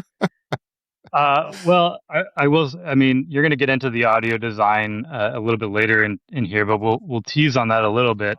When you step up to the pin and the ball's sitting in the shooter lane, Jeff Dodson, who did the audio work on this, has so many incredible sound effects, but the way he has it structured is it sounds like you're standing outside the venue. And you know, like that kind of like when you're standing outside of a music venue and the band's playing inside and there's that kind of like muffled Yes. sound, you Mm-hmm. start get that anxiety going, like, I need to get in there. We're missing the show. And Mm-hmm. we have call outs from Tommy and Gina, which are characters who are referenced often in Bon Jovi songs. Um, they're doing the call outs and they're like, we're gonna miss the show. Get in there, and they're kind of like, we're sitting out there, so we do have that feeling of that, and that trick that Jeff does to give you that experience of being outside the music venue is it's extremely powerful, and it works very well in this context. Yeah, that's exactly. If you didn't say it, I would. That's the feeling I got. Whatever Jeff's getting paid, he should get paid double. Frankly, that what he did on this pen on the sound design, it's one of the best sound design. Forget about the songs. Do you like Bon Jovi? Don't like Bon Jovi. The sound design of the game. It's one of the best sound designs in pinball. That's what I would say. And part of it is it gives you a vibe. You feel when you're stepping up to the game like, hey, I'm late for the concert. We got to get in, and you hear the muffled audio. Then you start the game, and then the audio gets louder because you're in it, and it's exactly a concert vibe, as you said. So kudos all around is what I say. But maybe that is a good transition to getting a little bit deeper into the rules, as we tend to do, to the extent that you have time for it, Phil. And chase me away when you don't. Yes, I do. I'm going to take a walk to get some more water, but I have Bluetooth headset on, so I can hear you. I'm just not in front of the camera, but I'll be right back. Oh, awesome. I appreciate that. All right. So the goal of the game is that you want to build the perfect set list, as Phil said. And to do this, you have to play 5 songs well. And he pointed out these 5 songs right here. And when you first step up to the game, you get to pick a song. And you pick a song from side A. That's these 4 songs. And you can pick any one. And one of the things I already like on this that I think Carl will show off in his gameplay video is it has a built-in tutorial. As you pick each song, as you're choosing with your flippers which song you want to plunge on, it shows you in the screen a tutorial of what you're going to do in that mode. For example, the Have a Nice Day is the one. Well, he was going to say it better. I'm sorry. I was going to say the Runaway, like everything is lit. You give love a bad name, like switches, increase the value of the heart shot, and It's My Life, the heart lights other shots if you hit it, and Have a Nice Day. That's the ramps with the drops coming up on the orbits that we talked about before. So each mode is uniquely coded with unique things to do in it that are very clear. It's not just hit the lit shots, kind of. You could sort of play it that way, but there's like stuff to do in the modes that is unique. Each one has a unique light show. And anything I missed there on the kind of picking your opener side A, Phil? No, that hits it. The tutorials I'm very excited about. These aren't even just like video tutorials. These are 3D rendered animations. We have a really beautiful done by Josh Clay, our lead on the display design. Incredible 3D rendering of the game, and we animated it to show you what you're supposed to do in it. And he's added like effects of like a ball trail going around, so you see what you're supposed to do. Um, it looks incredible, and it's addressing what we said before. We set off with the assumption that we're going to get a lot of first-time pinball owners, a lot of new pinball players kind of coming into it. Yeah, you kind of see it right there. I might have skipped And over it. I'm sorry. yeah, it's okay. When they step up, you might have experienced this too. When you step up to a game you've never played before, it's like, well, and you ever giving a choice. Well, what song am I going to play? I have no idea. You're going to pick the song maybe you like the most, but in this case, you can scroll through these and see what you're supposed to do in them, and kind of make a more, informed decision. Here you go. Here's an Yep. example of these. These are 3D rendered animations. Wow. And he's picking a different song, and then it shows you, okay, do that. It's what pinball needs.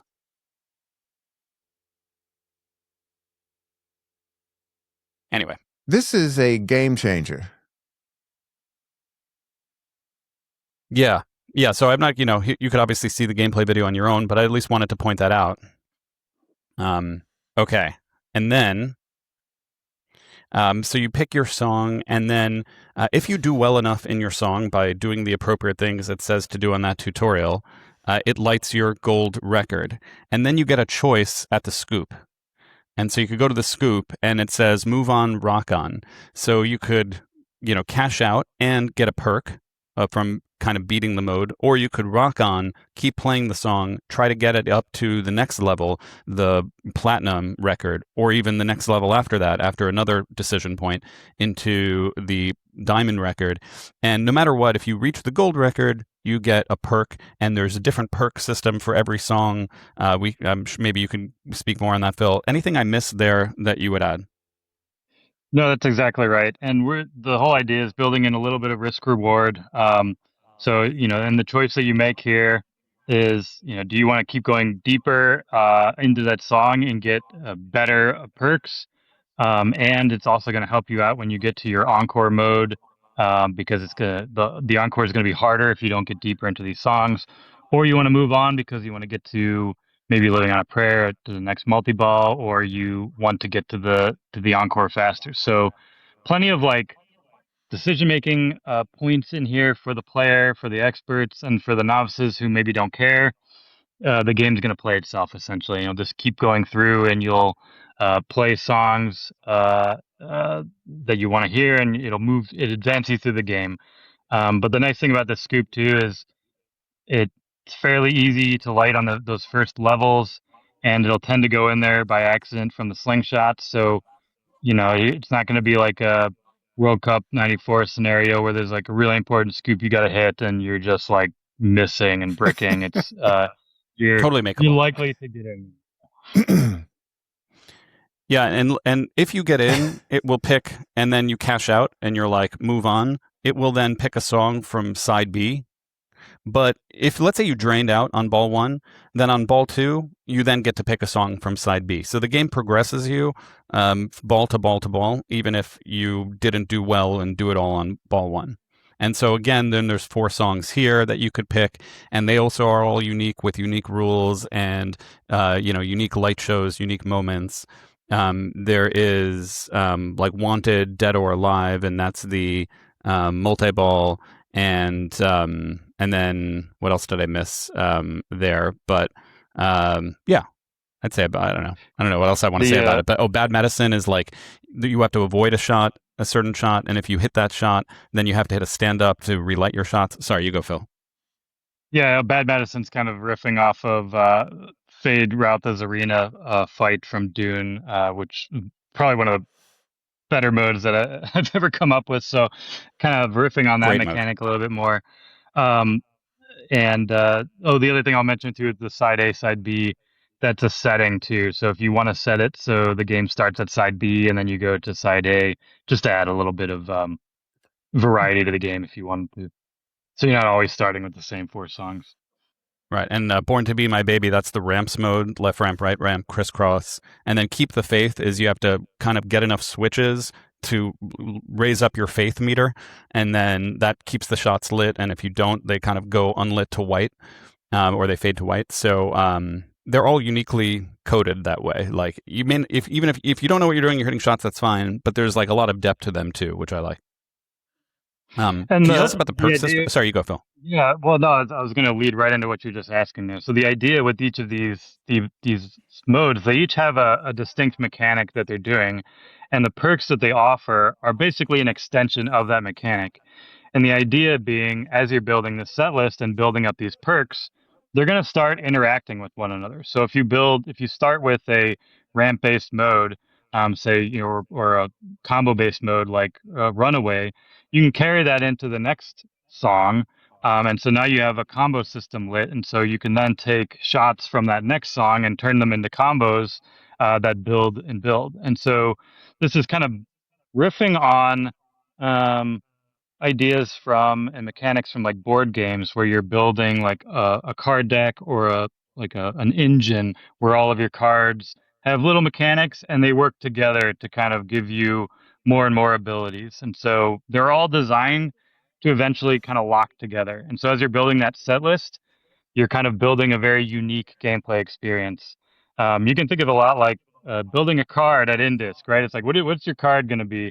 And how you play it is going to matter. And then, of course, the songs you pick too are going to eventually come into play when you get to your wizard mode, to your encore wizard mode. Yeah, and for tournament players, I saw that with Wanted Dead or Alive, which is a multi-ball. Um, if you get the perk in that one, that could in the future kind of allow you to turn other songs into multi-balls. That's right. Yep. Very cool, thoughtfully designed there. And then that is, and then so that's, let's say your second song that you pick is on side B. And after you pick two songs, or let's say you drain out ball one, after you picked one song, you drain out a ball two after you pick a song. Then on ball three, or if you've beaten two songs, you get to choose Livin' on a Prayer, this ninth song. And this is sort of like a mini wizard mode, multi-ball-ish kind of thing. And so what I like is, similar to Labyrinth and Dune, is that the multi-balls that you have in this game, the way I would put it is, a lot of games have a traditional code design where the multi-ball is a gimme. It's you hit 5 shots in one thing and you get it. And in general, Barrel's games has not done that. They have not done, well, just wail on this one thing 5 times. Like, it's just not, that Labyrinth, you have to shoot all around and hit a bunch of targets, and then Dune, you have to hit the pop bumper like 4 times or whatever, and then make shots. But instead of giving it up front, like with 5 early gimme shots, Barrels does a different thing, which is it makes it that people can still play it on ball 3, even if they bozoed their way, towards it. Do I understand that right? And maybe can you tell me about that kind of approach to rules design? That is 100% the influence of David on me. So early on with Labyrinth, he was very insistent that on ball 3, multi-ball needs to be lit.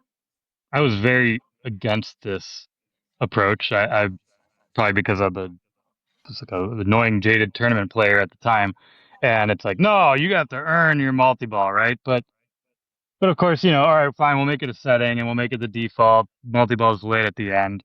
But and then you go to the show when we release it, and you see everybody plays a multi-ball on ball 3, and everybody walks away with a huge smile. And no matter what, when people get to that multi-ball, they have a good time. They may not know why that happened. At that point, I was a believer. I'm like, you know what? He's right. Everybody needs to have a crack at this multi-ball. And so, Living on a Prayer was sort of like a pun in many ways, because you're halfway there through your set list and it makes sense to put it there, but it also works out that it's going to naturally happen on ball 3. And so no matter what, on ball 3, people are going to have this opportunity to play Living on a Prayer. And let's face it, like that's their biggest song. You want to give them, I don't want to gate it, skill gate it behind some hard rule set where you got to do a bunch of stuff and the players might not even see it. So they're going to see it. They're going to get their dollars worth. They're going to get to Living on a Prayer. They're going to get to play the multi-ball. It's a harder multi-ball. You're going to have to work for points, but you're going to have that opportunity and you're going to get to that song. So that's kind of the philosophy behind that. It's a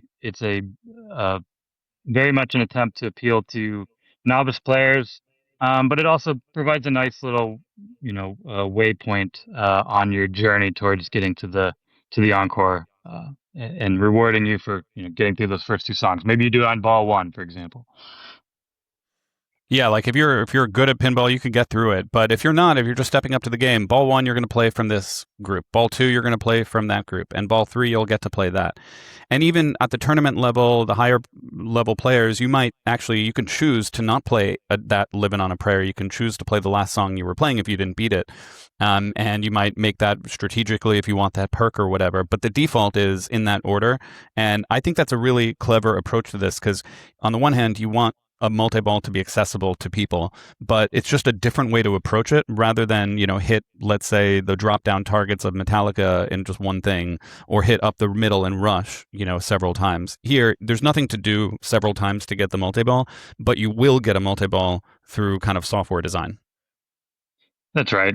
And I'll just say broadly, I don't want to simply rehash all the things that everybody's done over and over again in pinball. And so the extent that we can innovate a little bit, do things a little differently. Just because things have always been done a certain way doesn't mean they have to be done that way.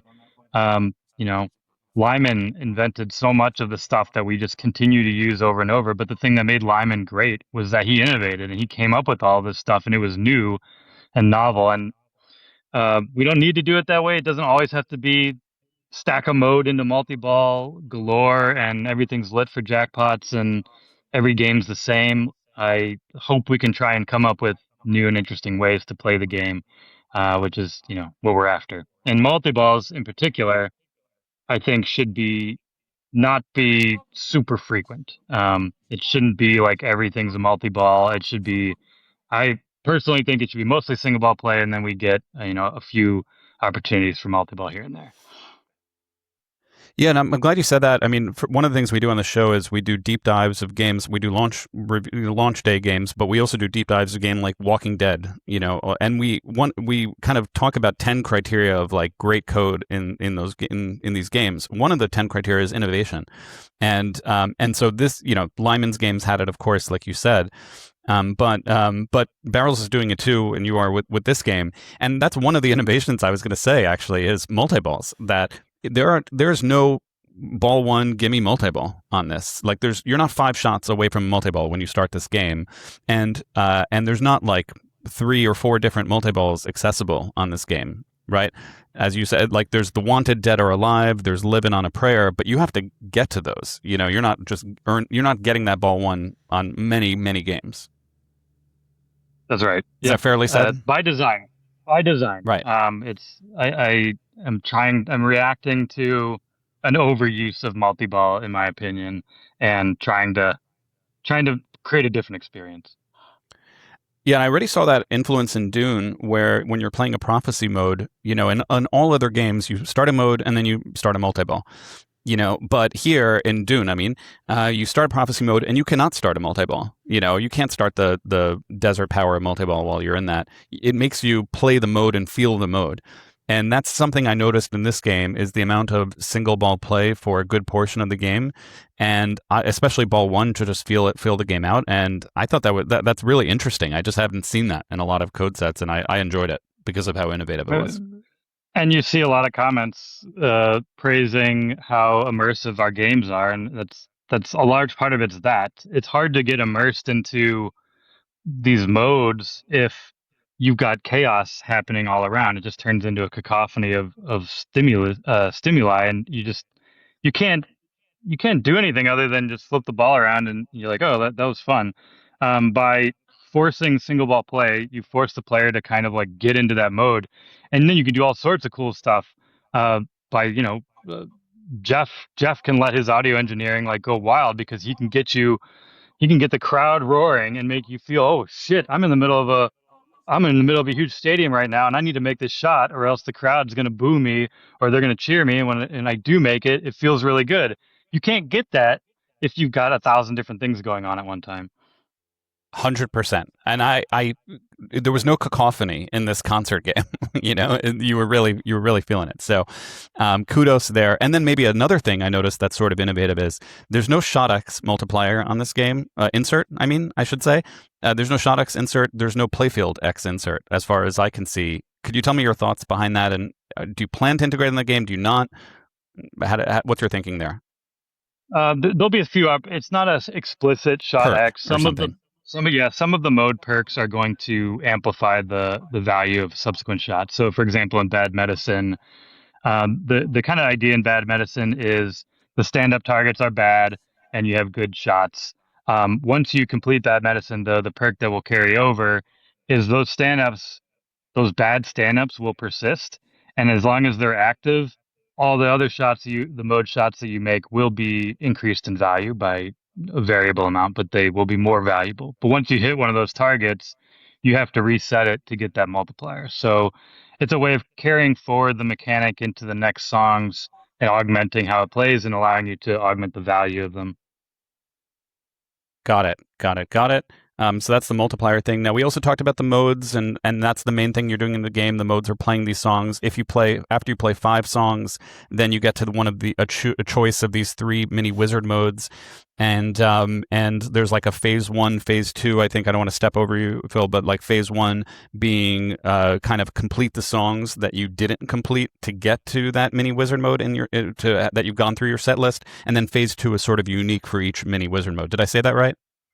Yep, that's correct. So it's kind of a callback to the songs that you played in the set list to start it off. The further you got along, the easier it's going to be to get through it, and more valuable, of course. And then once you get to the second stage, each of these raise your hands, lay your hands on me, let it rock have more unique roles and scoring opportunities. So as you're building your set list and you get more advanced into how you're choosing your strategy and you know the rules a little bit more, you might want to choose certain songs if you're planning on playing Raise Your Hands or Let It Rock, for example, because those are going to work better once you get to that stage.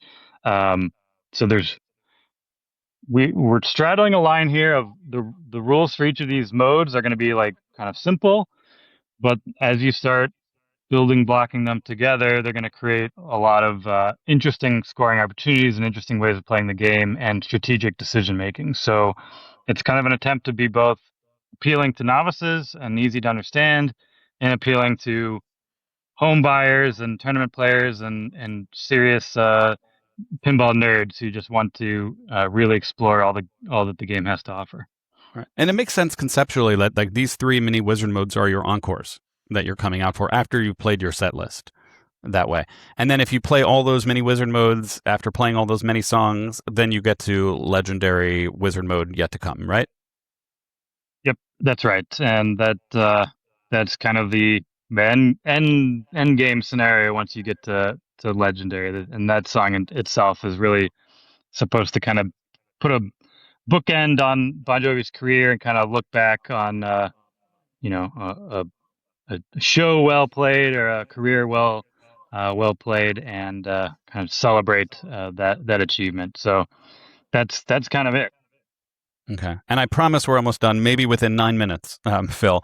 But Let's do one more. Let's do one more. All right, one more.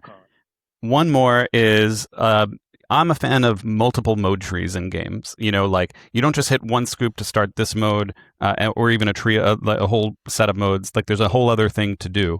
And so I know it's not in the game yet, but as I understand it, that this area will eventually activate a different set of songs, ballads, you know, Bon Jovi ballads. And then like maybe just that song plays and everything else goes away and pauses your progress on other things. And then you're in this sort of separate mode tree. Do I have that correct? Yep, that's right. So the VIP area in general is where you're going to be accumulating VIP awards, and these are going to be, a lot more traditional pinball awards. Try and make these interesting. Was tinkering a lot with this in Dune, where it's not just points or extra balls, but also things that augment the game in a certain way. It's like, oh, for the next ball or whatever in Dune, it was like for the next day you got super spinners or you got increased resource collection. Similar concept here. You're building, you're accumulating awards, but also we'll pepper in mode opportunities. So in Dune, for example, we had Fade's Arena Battle, which is one of those awards. And here there will also be these love ballads, these other kind of very different paced songs that will get played, kind of take you away from that main stage concert experience and more of like a backstage kind of experience, and shift the perspective a little bit. Then we'll bring you back and just to mix up the game and make it a little bit more interesting. Awesome. I love that. Just having kind of breaking up the certain tight gameplay loop with something else, is something that a lot of games I think could use. Games that focus too much on one tight gameplay loop, sometimes kind of there's too much focus on that. So having this other thing to do is like a welcome distraction. I'd call it breadth, basically, not just depth, but how much deep in the game you go, but kind of different things you could do at in parallel actions. That's right. That way. That's right. Well, Phil, I know you've stayed here longer than you planned, as almost everyone who's ever been on the show can attest to. It happens. It's hard to turn away. It's fun to talk about this stuff. It's fun to talk about a game that we just worked on. I mean, we're all super proud of what this turned into, and I can't wait for people to play it. It's going to be, I think it's going to surprise a lot of people when they get their hands on it and start flipping around. It's an extremely fun game. Right, and it'll be available in just 3 days to play, right? At Southern Fried Gaming Expo, I believe. That's my understanding. Yep. Oh, very cool. Very cool.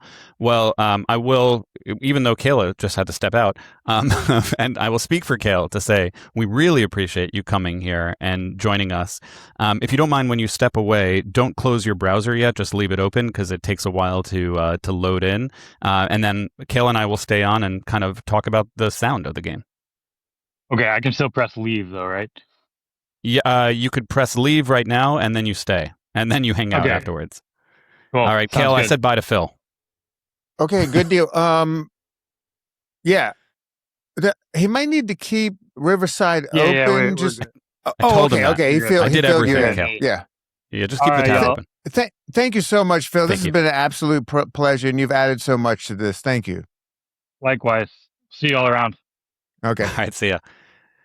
Now, Kale, are you still willing to stay on with me to give Jeff the props that he deserves to talk about the sound of this game? Absolutely. Okay. And Any the thoughts art, now that Phil is gone? we're gonna get an artwork, right? Yeah, let's do the whole thing. Let's do the whole thing. I'm not going away. Right. Yeah. Right. And you know what? And I swear, Kale, in 3 minutes or less, I'm going to just finish up the rules. So for posterity, that they are here, and lest anyone think that I did not cover all the rules. Are you okay with that, Kale? 3 minutes or less. I promise. There's more rules? There is. I didn't want to keep Phil that long. I felt terrible. But we did modes. We did multiballs. We talked about multipliers as perks in the game.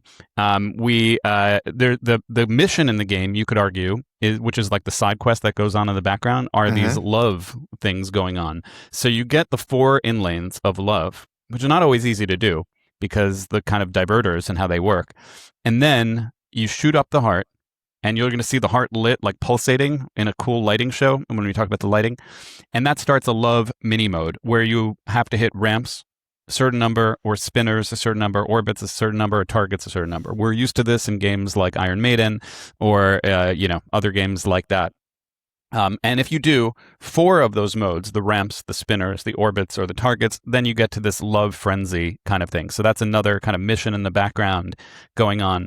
He also talked about the beach ball and wave. So if you get into the merch shop here, you can start these sort of mini modes going on in the background, like you're at a concert. There's a beach ball going around, or there's a wave going around. And I'm trying to convince them, Kale. This is what I was trying to convince them. Can I tell you what I'm trying to convince them of? Yeah, go ahead. This is what you need to do for the beach ball. All right, and it's gonna be really hard to code this, but I'm just gonna wish that they put this in, and I've made my wishes known. So you get the ball. Imagine this: you get the ball locked behind a drop target. There's another drop target here, and your job, like the Denisi lock in Rick and Morty, is to hit that ball and have it go here, and hit it again, and have it go back, and there's your beach ball, Kale. Tell me that's not a moment. That's a moment if they can pull it off. Yeah. If they could pull it off. Sorry to put them on the spot if they watch this video, but darn it, that would work great. All right. And then another thing is the wave.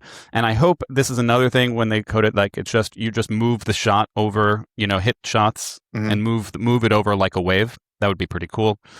Anyway, that's those features. And then the final thing to talk about, a very final thing to talk about, Kale, is the bonus. Bonus is really big in this game.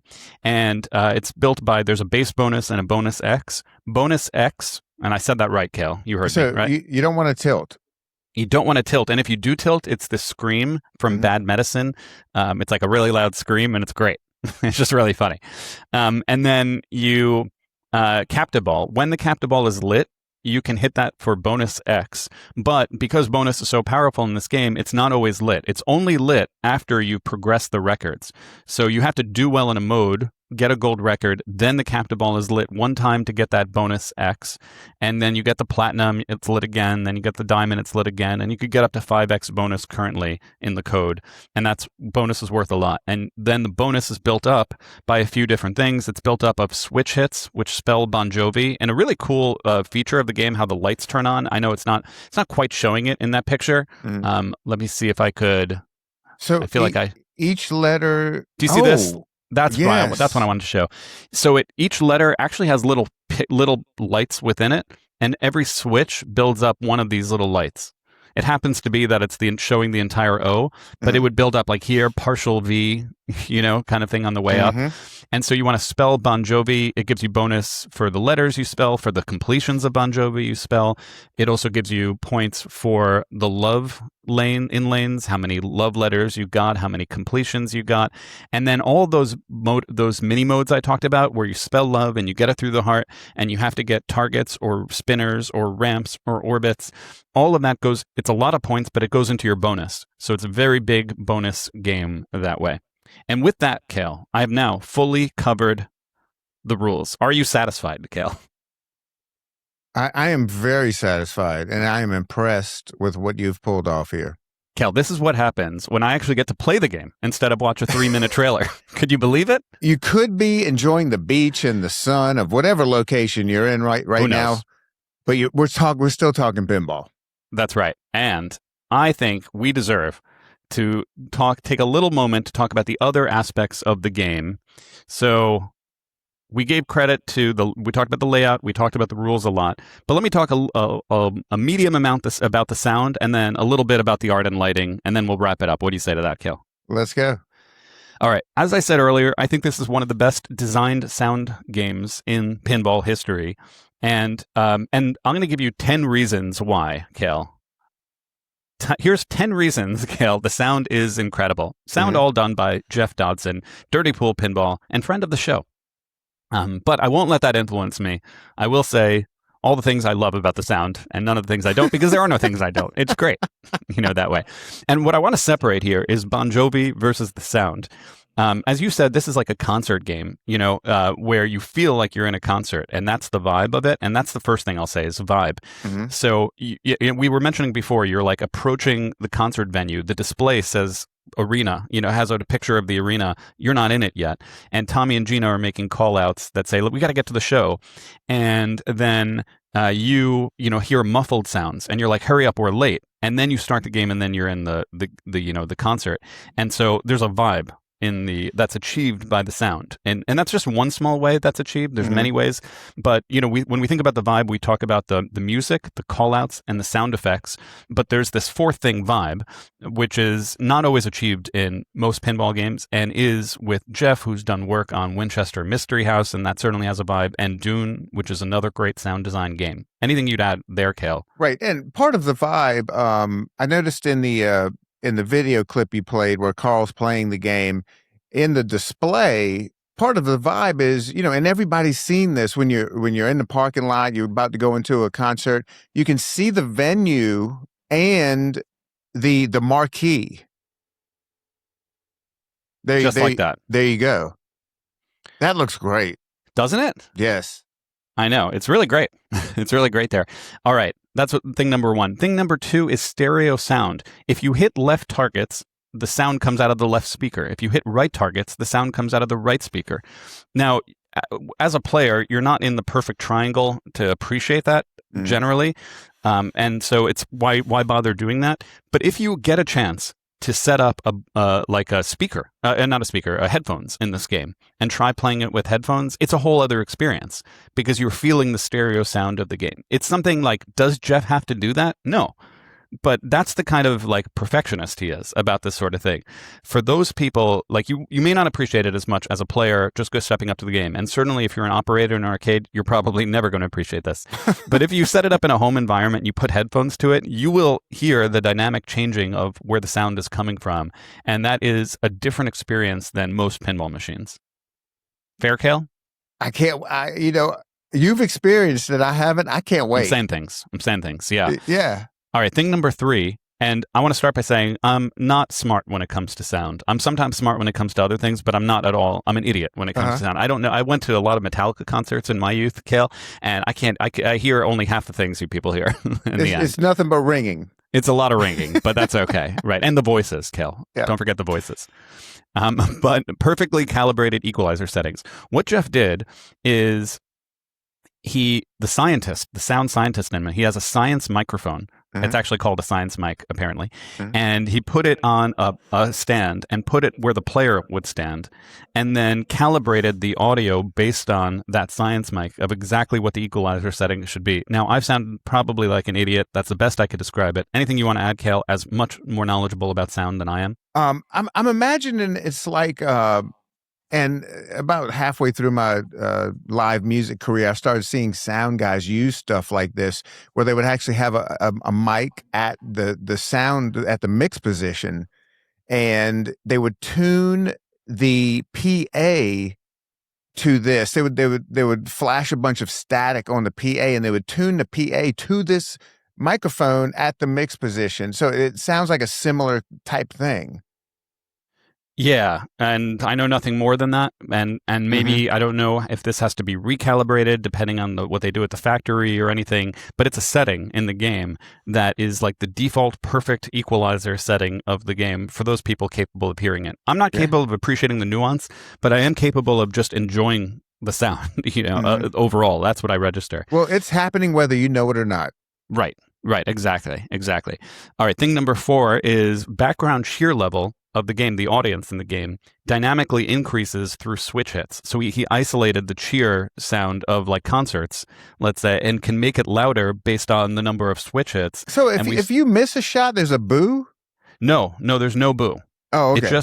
And it's not about missing a shot. It's just how many switches have you hit over a certain amount of time makes sort of this meter louder or quieter, and that's just the fans in the background. It's just a subtle thing. There's no points to it.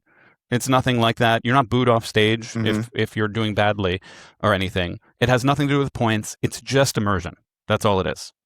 So by you making shots, you feel like you're a pinball god making shots, and then you're feeling by the music, by the sound that you are as well. You know what this reminds me of? Guitar Hero. Me and my friends used to play Guitar Hero a lot. You do better. The crowd gets more excited. Kalen, I don't mind admitting that Wanted, Dead or Alive was one of my go-to rock band songs. Okay. Like I'd be on the mic and I play rock band, and that was my Wanted, Dead or Alive that Very way. nice. Yeah, I don't mind admitting it, No. Let it all hang out, man. Let it all hang out, right? Absolutely. And so that's number 4. Number 5 is callouts. So Jeff had over 30 hours of footage, and he got the footage from both concerts and the music videos. So he has a lot of different versions of the songs, and he also has a lot of the band members speaking during those concerts, like "Goodbye, New Jersey, we love you" or something. And that might be like the "Game Over," sound, or like "Are you ready to rock?" or whatever it is like, and he has a lot of different callouts. So he has many, many, many callouts from the band. These aren't voice actors. This isn't like an AI generated audio. This is just the band saying things over 30 hours. They said a lot of things that surprisingly fit well with pinball. They never said jackpot, but they did say a lot of other things in their audio. And so he did a lot of work meticulously crafting all those sounds, getting rid of the noise from the audience or whatever it is. Yeah. Number 6, there are these more pinball type callouts from Tommy and Gina, but something that I love is that you could turn them off. It's not that they're bad callouts. That's not what I'm saying. But for me, I don't like pinball callouts, like where they're like, "Shoot the left ramp." I don't want that, even if it's a good callout or like well directed or well voiced. I would rather like as minimal pinball callouts as possible. And they actually showed that when Dune first came out, they didn't have the callouts yet, and then they later added them in. But a lot of people, including myself, were like, "Wait, leave them out." I just want the experience of the sound without being like removed from the immersion by the pinball-y nature of it. Sure. So it's there on and off. It's nice to have the choice. It's nice to have the choice. Number 7, there's a new speaker system in these games. I don't know more than that because I don't know much about sound, but they are ridiculously loud. And as Jeff would say, it's like, these are like the loudest speakers in history, is what I would say. Like, and he turned it up max, in his house, and like the walls were shaking, I would say. The neighbors had to sign an NDA. They sure did. They sure did. Or they just thought Jeff was really, really into Bon Jovi. I'd say. All right, so that's number 7. Number 8 is these are all the subtle things. The songs pick up where you left off, ball to ball. So after you drain ball 1 and you're in ball 2, if you want to start that song, you have a choice. You could go to the side B, or you could keep playing your last song. And if you keep playing your last song, it starts exactly where you left off, and you feel that it's subtle that way. All right. Number 9 is sound effects are really great, like spinner sounds are really great. You'd have to trust my judgment there, but they are really great. And then Jeff does a kind of a psychological thing here where sometimes there's big moments in the game, like there's a cash out ready on the left scoop, or you have to hit the heart for like your love mode or something, and there's just one shot to hit. And so when something pinball-y needs to happen, he purposely puts in a synthetic sound, something that doesn't make sense in a concert kind of game, to alert the player's attention, but that still sounds nice, if that makes sense. Yeah. But in a subtle way that something different is happening right now. So the audio cues rather are really there in the game. And then talking about those sound effects, number 10, this is the kind of crazy thing Jeff does. You know, they have all these songs in the game and they're all in different keys, you know, for you music people out there. The sound effects change the key depending on the song that you're in to be that much more immersive. Wow. So like the sound effects are not the same song to song. They sound different and they're matched to the key. That's the kind of crazy thing he's doing. Phenomenal. Right. And I'm sure there are many other things, Man, but these are the 10 things I picked up on. I understand the work that goes behind sound design, and this took a lot of time You get it? and effort. You get the madness now? Yes, Like, so when you're yes. like, oh, what does a sound person do? Like, these are things that he's doing. Yeah. A lot of these things are extra. If you didn't have it, players may not even realize it. Mhm. But when you do have it, without realizing it, players will love it. You know, they'll really appreciate it. You know, and sound to me is like, and I think Retro Django has said this too, like 50% of the game, you know, sometimes. Yeah. People may not realize it's that much, but they feel it, even if they don't realize it. It's a big thing. Yeah, absolutely. So anyway, those are the reasons the sound is good. And can we finish it off by talking about art, lighting, and theme here, Cale? Yeah, let's go with it. All right, art. Now, you haven't seen this game in person. You've seen the pictures. Mm-hmm. I'll start from, I don't know. Maybe I'll start from there. On one side of the cabinet, it's like modern Bon Jovi. And on another side of the cabinet, it's like 80s Bon Jovi. Mm-hmm. And then on the center, on the backlight, you have both Bon Jovis plus the band. This was designed by Johnny Crap. What do you want to say, Cale? Well, it said the credit, they gave credit to Johnny Joshua Crap Clay. and Josh Clay. Right. I think this fits the game. It looks exciting.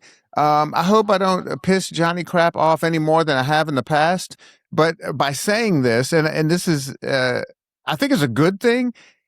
The whole vibe, it reminds me of those collages you used to see in like Teen Beat magazine, and I think it fits the era. Yep. All right. Fair enough. And in person, it's like colorful, bright. There's a lot going on. We've looked at the playfield as well. I could show that again. I like this apron. That's so cool. That's my favorite part. I'm glad you focused on that, because that really does look like all that. Shout right out to there. Nudge Magazine, by the way. Well, and the laminate like thrown on the console. Yep.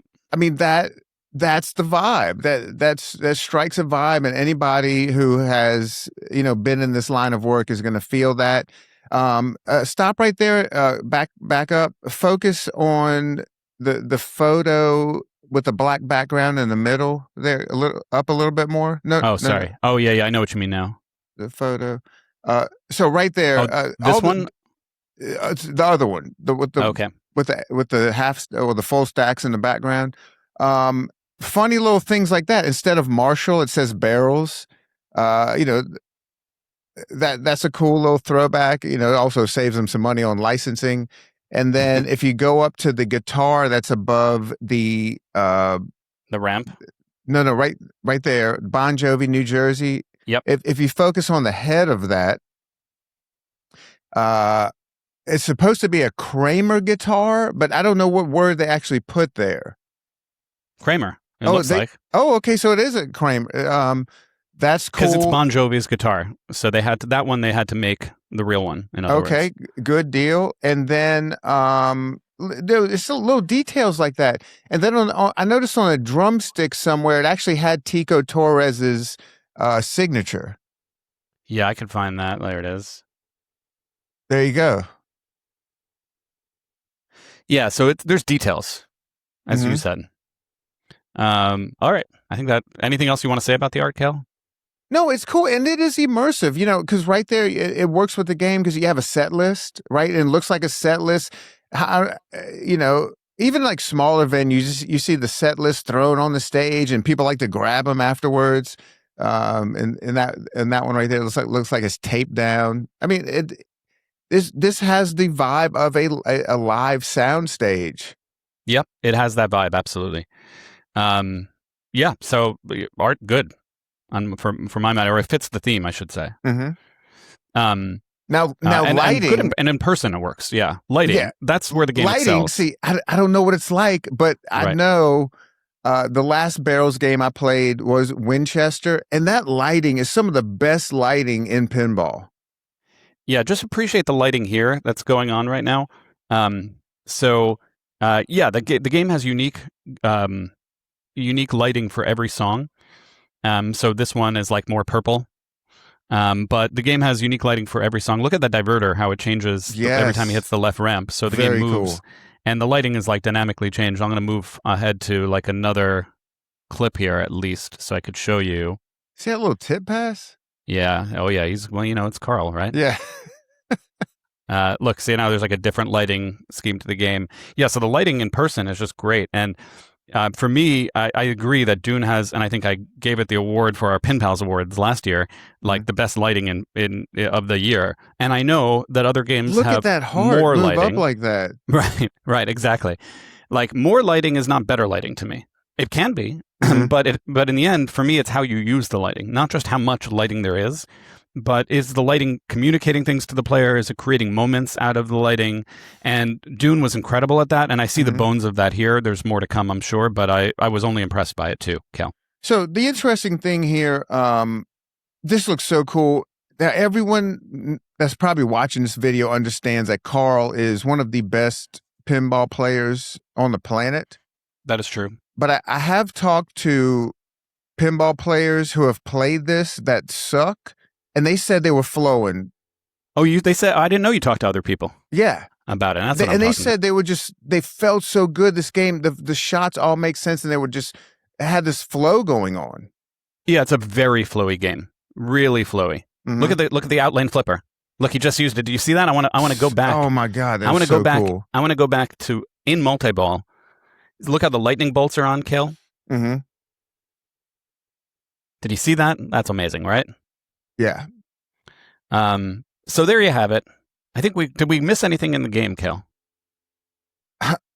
I'm sure we did, and I'm sure there are surprises in store. Indeed. Well, I think we did it, Cale, and I think we've gone our traditional 2 hours, as we tend to do. So I think it's a good time to end it there. What do you say, buddy? Yeah, and I want to first of all thank. What a treat to have Phil join us. Absolutely. What a treat that was. Thank you to David Van Ness and the rest of the team for letting us see this early so we could prepare for this thing. We really appreciate that.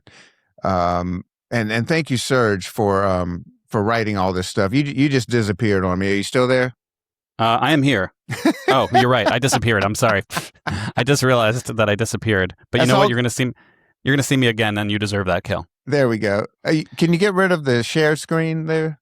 I thought I did. Oh, okay. Hey, nothing. No big deal. We're here. I'm a mess. I'm sorry. That's okay. I'm a mess. Yeah. Oh, all right. Well, let's go enjoy our day. I'm going to go ahead and export this and get it to YouTube so everybody else can enjoy it. And thank you so much.